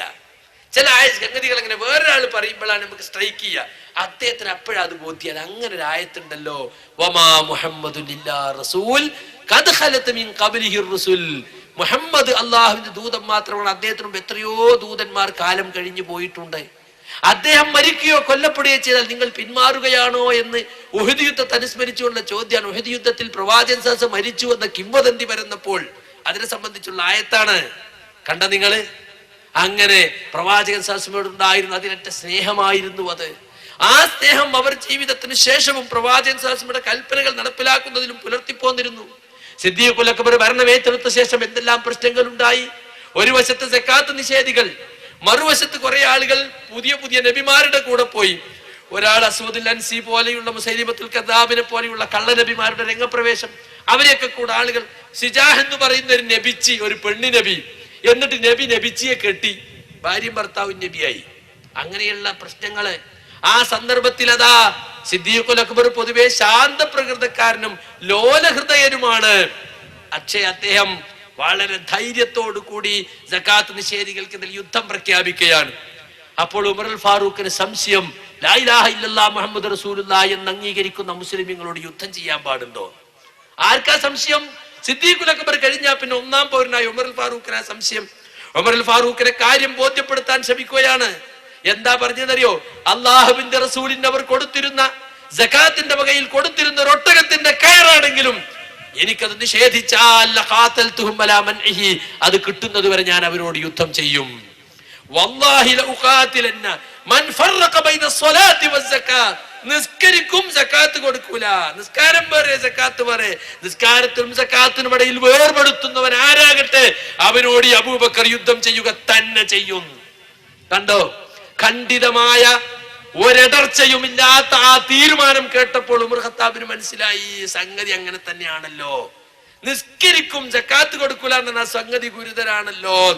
അദ്ദേഹത്തിന് ബോധ്യായി. അദ്ദേഹം അതിനെ പിന്തുണയ്ക്കാണ്. വീണ്ടും പ്രശ്നം വരുന്നു. റസൂലുള്ളാഹി സ്വല്ലല്ലാഹു അലൈഹി വസല്ലം ഒരു സൈന്യത്തെ ഒരുക്കി നിർത്തിയിരുന്നു ഷാമിലേക്ക് അയക്കാൻ വേണ്ടി. അതിന്റെ നേതൃത്വം ഉസാമ എന്ന 17-18 വയസ്സുള്ള ചെറുപ്പക്കാരനാണ്. വാപ്പ കൊല്ലപ്പെട്ട സ്ഥലത്തേക്ക് പകരം വീട്ടാൻ മകന്റെ നേതൃത്വത്തിൽ സൈന്യത്തെ അയക്കാണ്. പക്ഷെ റസൂലുള്ളാഹിക്ക് അയക്കാൻ സാധിക്കാതെ അവിടുന്ന് മരിച്ചുപോയി, വഫാത്തായി. അപ്പോൾ ആ സൈന്യത്തെ നിയോഗിക്കാൻ ശ്രമിച്ചപ്പോൾ ഉമർ ഫാറൂഖ് ചോദിക്കുകയാണ്, ആകെ പ്രക്ഷുബ്ധമായി നിൽക്കുന്ന ഈ അന്തരീക്ഷത്തിൽ, അറേബ്യയുടെ ചുറ്റുപാടും കലങ്ങി മറിഞ്ഞ ഈ സന്ദർഭത്തിൽ ഈ സൈന്യത്തെ അയക്കാതിരിക്കുന്നതല്ലേ അബൂബക്കറെ ബുദ്ധി? ഇനി അയക്കുകയാണെങ്കിൽ തന്നെ ഈ ഒരു ചെറുപ്പക്കാരനെ ഇത്തരം ഒരു സന്ദർഭത്തിൽ നേതാവാക്കുന്നത് ശരിയാണോ? അയാളിൽ നിന്ന് സൈന്യ നായക സ്ഥാനത്ത് മാറ്റിക്കൂടെ? പക്ഷേ സിദ്ദീഖുൽ അക്ബർ മറുപടി കൊടുത്തത് എന്താണെന്നറിയോ? ഉമറെ, അദ്ദേഹത്തെ സൈനിക നായക സ്ഥാനത്ത് നിയോഗിച്ചത് ഞാനോ നിങ്ങളോ അല്ല. അള്ളാന്റെ റസൂൽ അദ്ദേഹത്തെ സൈന്യ നായക സ്ഥാനം നിയോഗിച്ചത്. അള്ളാന്റെ റസൂൽ നിശ്ചയിച്ച ഒരാളെ തൽസ്ഥാനത്ത് മാറ്റണമെന്ന് നിങ്ങൾ എന്നോട് ആവശ്യപ്പെടുന്നത്? പിടിച്ചു കുലുക്കി എന്നാണ് പറയുന്നത്. ഉമർ നിൽക്കുന്ന ഉമറിനൊന്ന് പിടിച്ചു കുലുക്കി. അള്ളാന്റെ റസൂൽ നിയോഗിച്ച ഒരാളെ മാറ്റുകയോ? പക്ഷികൾ റാഞ്ചി കൊണ്ടുപോകുമെന്നുണ്ടെങ്കിലും ശരി, ആ സൈന്യത്തെ അബൂബക്കർ നിയോഗിക്കുക തന്നെ ചെയ്യും. ഉസാമയുടെ നേതൃത്വത്തിൽ തന്നെ ഉറച്ച തീരുമാനം സിദ്ദീഖുൽ അക്ബർ എടുക്കുകയാണ്. എന്താ കാരണം? മുത്തുനബിയുടെ കൽപ്പനയാണത്, മാറ്റാൻ പാടില്ല. അതായിരുന്നു അപ്പ ഉമർ ഖത്താബിന് മനസ്സിലായത്. ശരിയാണല്ലോ, റസൂലുള്ളാഹിന്റെ കൽപ്പനയാണല്ലോ, റസൂൽ നിശ്ചയിച്ച വ്യക്തിയാണല്ലോ, റസൂൽ നിയോഗിക്കാൻ വേണ്ടി നിശ്ചയിച്ച സൈന്യമാണല്ലോ. കണ്ടോ, ഇതായിരുന്നു പ്രവാചക സ്നേഹത്തിന്റെ ഉദാത്ത മാതൃക. അവർ റസൂലുള്ളാഹി സ്വല്ലല്ലാഹു അലൈഹി വസല്ലമയുടെ കൽപ്പനകൾ നടപ്പിലാക്കുന്നതിൽ കാണിച്ച ശുഷ്കാന്തിയും ധീരതയും വിട്ടുവീഴ്ചയില്ലാത്ത നിലപാടുകളും അതാണ് നമുക്ക് മാതൃകയാകേണ്ടത്. അവരാണ് പ്രവാചക സ്നേഹികൾ. പ്രവാചകൻ സസ്മയെ സ്നേഹിക്കുക എന്ന് പറഞ്ഞാൽ അങ്ങനെയാണ്. അതുപോലെ പ്രവാചകൻ സസ്മിന്റെ പേരിൽ സ്വലാത്ത് പറയല് പ്രവാചകനോടുള്ള സ്നേഹമാണ്. സ്വലാത്ത് കച്ചവടമാണ് സുഹൃത്തുക്കളെ. ഇന്നിപ്പോ പ്രവാചക സ്നേഹമായി കൊണ്ടാടപ്പെടുന്നത്. സലാത്ത് വക പെട്ടി മുമ്പൊന്നുമില്ല. ഇപ്പൊ എല്ലാ പള്ളിന്റെ മുമ്പിലും കാണാം സലാത്ത് വക പെട്ടി. എന്നിട്ട് ആ പെട്ടി കൊണ്ടുപോയി പൈസ ഇടുകയാണ്. എന്നിട്ട് വെള്ളിയാഴ്ച രാവ് എന്ന് പറഞ്ഞിട്ട് വ്യാഴാഴ്ച രാത്രി അതെടുത്തിട്ട് ശീരണി ഉണ്ടാക്കിയിട്ട് പള്ളിയിൽ ഒരു പ്രത്യേക സലാത്ത്. ആ പെട്ടി വെച്ചതിന്റെ വാർഷികം കവരത്തിയിൽ 5ാം വാർഷികമാണെങ്കിൽ അമിനി പോയാൽ 6ാം വാർഷികമായിരിക്കും. അകത്തിയിൽ 8ാം വാർഷികമാണെങ്കിൽ മിനിക്കോയിൽ 12ാം വാർഷികമായിരിക്കും. ഒരേ സമുദായത്തിലെ ഒരേ സലാത്തിന് വ്യത്യസ്ത ഡേറ്റ് ഓഫ് ബർത്ത് എങ്ങനെ വന്നു? അത് ഈ പെട്ടി സലാത്താണ്, കാശുണ്ടാക്കാനുള്ള സലാത്ത്. ഇസ്ലാമിൽ പഠിപ്പിച്ച സ്വലാത്ത് അല്ലത്. അപ്പൊ സുഹൃത്തുക്കളെ, നമ്മൾ മനസ്സിലാക്കിയിരിക്കേണ്ട കാര്യം എന്താണ്? ഒരിക്കലും തന്നെ മുഹമ്മദ് മുസ്തഫ സ്വല്ലല്ലാഹു അലൈഹി വസല്ലം അങ്ങനെ ഒരു സ്വലാത്ത് പെട്ടിയോ ആ സ്വലാത്ത് പെട്ടിയുടെ പേരിൽ ഒരു ചീരണിയോ ഒരു വാർഷികമോ പഠിപ്പിച്ചിട്ടില്ല. റസൂലുള്ളാഹി സ്വല്ലല്ലാഹു അലൈഹി വസല്ലം സ്വലാത്തിനെ സംബന്ധിച്ചിറങ്ങിയ ആയത്ത് നിങ്ങൾക്ക് ഓർമ്മയുണ്ടോ? സൂറത്ത് അഹ്സാബിലെ ആയത്ത്, ഇന്നല്ലാഹ വ മലായികതഹു യുസല്ലൂന അലൻ നബി യാ അയ്യുഹല്ലദീന ആമനൂ സ്വല്ലൂ അലൈഹി വസല്ലിമൂ തസ്ലീമാ.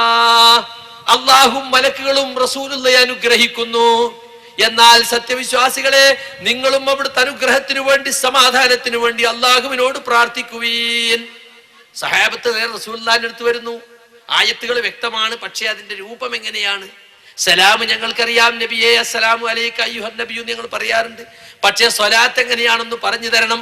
അവിടുന്ന് പഠിപ്പിച്ചു, ഖൂലൂ നിങ്ങൾ ഇങ്ങനെ പറഞ്ഞോളൂ, അല്ലാഹുമ്മ സല്ലി അലാ മുഹമ്മദ് മുതൽ ഇന്നക ഹമീദും മജീദ് വരെ സ്വലാത്തുൽ ഇബ്രാഹിമിയ, നമസ്കാരത്തിൽ അത്തഹിയ്യാത്തിൽ ചൊല്ലുന്ന സ്വലാത്ത് പുണ്യ റസൂൽ അവർക്ക് പഠിപ്പിച്ചു കൊടുക്കുകയാണ്. അവരത് നിസ്കാരത്തിൽ ചൊല്ലുകയാണ്. റസൂലും അത് ചൊല്ലി മാതൃക കാണിക്കുകയാണ്.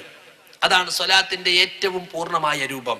പിന്നെ റസൂലുള്ളാഹിന്റെ പേര് പറയുമ്പോൾ, പേര് കേൾക്കുമ്പോൾ പറയുന്നവരും കേൾക്കുന്നവരും സ്വല്ലല്ലാഹു അലൈഹി വസല്ലം എന്ന് പറയും. എന്താ അതിന്റെ അർത്ഥം? അള്ളാഹു അദ്ദേഹത്തിന്റെ രക്ഷയും സമാധാനവും നൽകട്ടെ. കോടാനുകോടി മുസ്ലിമീങ്ങൾ നിത്യജീവിതത്തിൽ ഒരുപാട് തവണ റസൂലുള്ളാഹിക്ക് വേണ്ടി നമസ്കാരത്തിനും അല്ലാതെ സ്വലാത്ത് ചൊല്ലിയാണ്. ആ ചെറിയ സ്വലാത്ത് നിങ്ങൾക്ക് എവിടുന്ന് കിട്ടിയെന്ന് ചോദിക്കും. അത് സ്വഹാബത്ത് പഠിപ്പിച്ചതാ. സ്വഹാബത്ത് ഹദീസുകൾ ഉദ്ധരിക്കുമ്പോ സമിഅ്തു റസൂലല്ലാഹി സ്വല്ലല്ലാഹു അലൈഹി വസല്ലം യഖൂൽ, അല്ലാഹുവിന്റെ റസൂൽ സല്ലല്ലാഹു അലൈഹി വസല്ലം പറയുന്നത് ഞാൻ കേട്ടു എന്നാ പറയാ. അപ്പൊ റസൂലുള്ളാഹിന്റെ പേരിന്റെ കൂടെ സല്ലല്ലാഹു അലൈഹി വസല്ലം എന്ന ചെറിയ സ്വലാത്തിന്റെ രൂപം സ്വഹാബത്ത് പഠിപ്പിച്ചതാണ്. മാത്രമല്ല, സ്വലാത്ത് റസൂലുള്ളാഹിക്ക് വേണ്ടിയുള്ള ഒരു പ്രാർത്ഥനയാണ്. അത് ഏത് ഭാഷയിലുമാകാം. ഇംഗ്ലീഷുകാരൻ പീസ് ബി അപ്പോൺ ഹിം എന്ന് പറഞ്ഞാൽ അതൊരു സ്വലാത്താണ്. അത് ഉറുദുക്കാരൻ ഉറുദുവിന്റെ കാലിൽ പറഞ്ഞാൽ, കന്നഡക്കാരൻ കന്നഡയിൽ പറഞ്ഞാലും സ്വലാത്താണത്. മനസ്സിലായില്ലേ? പക്ഷേ ചില ആളുകൾ പ്രത്യേകം സ്വലാത്ത് ഉണ്ടാക്കി. ആ സ്വലാത്ത് ഇത്ര വട്ടം ചൊല്ലിയാൽ ഇന്ന കൂലി, ഇന്ന സമയത്ത് ചൊല്ലിയാൽ ഇന്ന കൂലി. അല്ലെ നാരിയത്ത് സ്വലാത്ത് 4444 വട്ടം ചൊല്ലിയാൽ ഇന്ന കൂലി, സുബഹിക്ക് ശേഷം എന്നും 100 വട്ടം ചൊല്ലിയാൽ ഇന്ന കൂലി, 300 വട്ടം ആഴ്ചയിൽ ചൊല്ലിയാൽ ഇന്ന കൂലി. ഇങ്ങനെയൊക്കെ പറയാൻ ആർക്കും അധികാരം? ആർക്കും അധികാരമില്ല. സ്വലാത്ത് ഒരു ഇബാദത്താണ്. ഇബാദത്തിന് എണ്ണവും വണ്ണവും നിശ്ചയിക്കാൻ ശാരിആയ അല്ലാഹുവിനോ റസൂലിനോ അല്ലാതെ ആർക്കും തന്നെ അവകാശമില്ല. അപ്പോൾ സ്വലാത്ത് അൽ ബഖീലു മൻ ദുകിർതു ഇൻദഹു ഫലം യുസല്ലി അലയ്യ, എന്റെ പേര് പറയപ്പെട്ടിട്ട് എന്റെ പേരിൽ സ്വലാത്ത് പറയാത്തവൻ പിശുക്കനാണെന്ന് റസൂലുള്ളാഹി പഠിപ്പിക്കുകയാണ്. റസൂലുള്ളാഹിന്റെ പേര് പറയുമ്പോഴും കേൾക്കുമ്പോൾ നമ്മൾ സ്വലാത്ത് പറയുന്നത് റസൂലുള്ളാഹിയുടെ സ്നേഹത്തിന്റെ ഭാഗമാണ്. പക്ഷെ സ്വലാത്ത് നഗറുകൾ ഉണ്ടാക്കി റസൂലുള്ളാഹിനെ വിളിച്ച് പ്രാർത്ഥിക്കുകയാണ്. 27-ാം രാവിലെ ഏതെങ്കിലും ഒരു പാടത്തേക്കോ പറമ്പിലേക്കോ വിളിച്ചിട്ട് സ്വലാത്ത് നഗർ എന്ന് പറഞ്ഞിട്ട് ആളുകൾ വന്നിട്ട് യാ റസൂലല്ലാഹ്, യാ ഹബീബല്ലാഹ്, ഞങ്ങൾ കുറെ നേരമായി വന്ന് നിൽക്കുന്ന നബിയേ, കെട്ടിക്കാത്ത മക്കളുണ്ട് നബിയേ, കടം കൊണ്ട് വലഞ്ഞിരിക്കുന്ന നബിയേ, മാറാത്ത രോഗങ്ങളുണ്ട് നബിയേ, നിങ്ങൾ കാണുന്നില്ല നബിയേ, ഈ സ്വലാത്ത് മജ്‌ലിസ് കണ്ട് നിങ്ങൾ ആസ്വദിക്കുന്നില്ല നബിയേ എന്ന് വിളിച്ചിട്ട് അള്ളാഹുവിനോട് ചോദിക്കേണ്ട കാര്യങ്ങൾ റസൂലുള്ളാഹിനോട് ചോദിക്കുക. തെറ്റാണത്, തെറ്റായ പ്രവാചക സ്നേഹമാണത്. അശ്ഹദു അല്ലാ ഇലാഹ ഇല്ലല്ലാഹ് മാത്രം പറഞ്ഞാൽ ഒരാൾ മുസ്ലിം ആകൂല, അശ്ഹദു അന്ന മുഹമ്മദ് റസൂലുള്ളാഹി കൂടി പറയണം. എന്താ കാരണം? എന്താണത് രണ്ടും തമ്മിലുള്ള ബന്ധം? അല്ലാഹുവല്ലാതെ യാതൊരു ഇലാഹുമില്ലെന്ന്, ആരാധനക്ക് അർഹനായ ആരുമില്ലെന്ന് ഞാൻ സാക്ഷ്യപ്പെടുത്തുന്നു എന്ന ഒന്നാമത്തെ കലിമ കഴിഞ്ഞാൽ പിന്നെ പറയുന്നത് മുഹമ്മദ് നബി അല്ലാഹുവിന്റെ റസൂലാണെന്ന് ഞാൻ സാക്ഷ്യപ്പെടുത്തുന്നു. കാരണം എന്താണെന്നറിയോ? ഈ ലോകത്ത് വല്ല നിലക്കും ഇലാഹാകാൻ അർഹതയും അവകാശവും ഉണ്ടെങ്കിൽ അഷ്റഫുൽ ഖൽഖായ മുഹമ്മദ് മുസ്തഫ സല്ലല്ലാഹു അലൈഹി വസല്ലം അതിനുള്ള ഏറ്റവും വലിയ യോഗ്യത. കാരണം ഏറ്റവും ഉത്തമനായ മനുഷ്യൻ, സൃഷ്ടികളിൽ ഏറ്റവും ശ്രേഷ്ഠൻ മുഹമ്മദ് വിശ്വാസമയാണെന്നാ മുസ്ലിമീങ്ങൾ വിശ്വസിക്കുന്നത്. ആ നബി പോലും ഇലാഹല്ല, അദ്ദേഹത്തിൽ ഇലാഹ അവതരിച്ചിട്ടില്ല, ഇലാഹിയത്തിന്റെ ഉലൂഹിയത്തിന്റെ അംശം പോലും അദ്ദേഹത്തിനില്ല. പിന്നെന്താ അദ്ദേഹത്തിന്റെ നിലപാട്? റസൂലുള്ളാഹ്, അള്ളാഹുവിന്റെ സന്ദേശം ജനങ്ങൾക്ക് എത്തിച്ചു കൊടുക്കുന്ന സന്ദേശവാഹകൻ, ദൂതൻ മാത്രം, മെസ്സഞ്ചർ മാത്രം. കണ്ടോ? അപ്പൊ ലോകത്ത് ഒരു നിലക്കും ഒരു വ്യക്തി പൂജയും അനുവദിക്കുകയില്ല. കണ്ടോ? ഒരു തരത്തിലുള്ള വ്യക്തി പൂജയും ഇല്ല ഇസ്ലാമിൽ എന്ന് പഠിപ്പിക്കുകയാണ്. മഹാന്മാരെ ആരാധിക്കുന്ന, മഹാന്മാരെ പൂജിക്കുന്ന സ്വഭാവം അത് ഇസ്ലാമിലില്ല എന്ന് പഠിപ്പിക്കാനാണ് അശ്ഹദു അന്ന മുഹമ്മദ് റസൂലുള്ളാഹി പഠിപ്പിച്ച. അള്ളാഹിന്റെ റസൂൽ ഇലാഹ അല്ലെങ്കിൽ പിന്നെ അതിന്റെ താഴെയുള്ളവര് പിന്നെ ഏതായാലും ഇലാഹാവില്ലല്ലോ. അള്ളാഹുവിന്റെ റസൂൽ ഇലാഹിന്റെ അംശമില്ലെങ്കിൽ പിന്നെ ബാക്കിയുള്ളവരൊക്കെ അതിന്റെ താഴെയല്ലേ.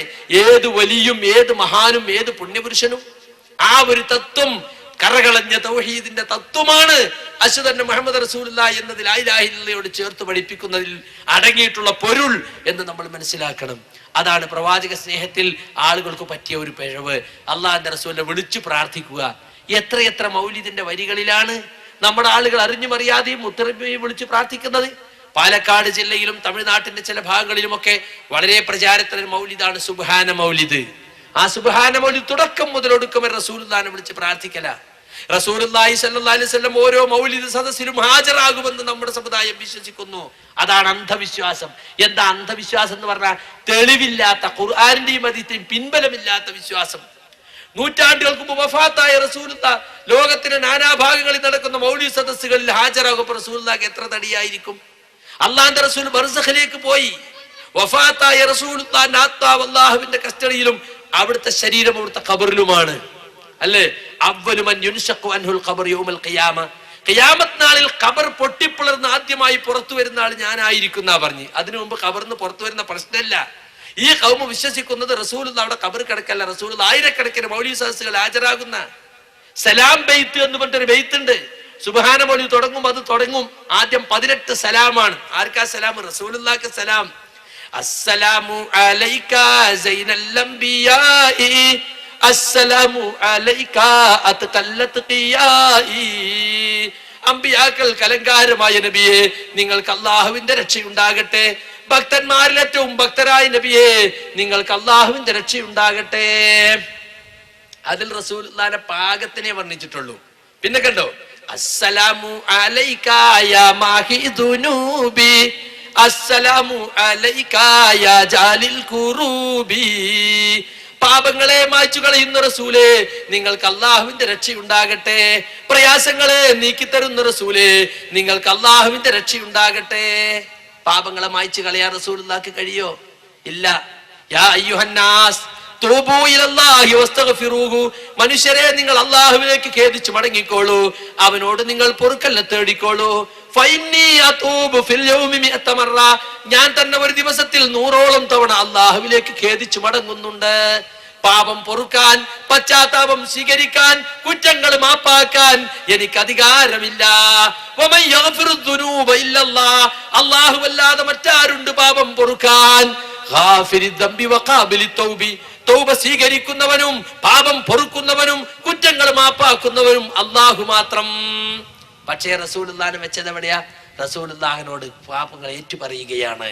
മങ്കൂസ് മൗലിദിലെ വരി എന്താ? ഇർതകബ്തു അലൽ ഖാതാ ഗൈറ ഹസിരിൻ വഅദദ് ലക അസ്കു ഫീഹി യാ സയ്യിദി ഖൈറൻ നബി. അതിന് മുസ്ലിയാക്കന്മാർ പാരഡി ഉണ്ടാക്കിയിട്ടുണ്ട്. അതിന്റെ അർത്ഥം പദ്യരൂപത്തിൽ തന്നെ. അതെങ്ങനെയാ? കുറ്റാമെന്ന വാഹനമിൽ അറ്റാമില്ല ഞാൻ കേറി, അങ്ങയോടന്യായം ഞാൻ സയ്യിദി ഖൈറൻ നബിയ സയ്യിദി ഖൈറൻ നബി. ഒരുപാട് കുറ്റങ്ങളും തെറ്റുകളും നബിയെ ഞാൻ ചെയ്തിട്ടുണ്ട്. അതിനെ സംബന്ധിച്ച് എനിക്ക് അന്യായം ബോധിപ്പിക്കാനുള്ളത് നിങ്ങളോടാണ് നബിയേ.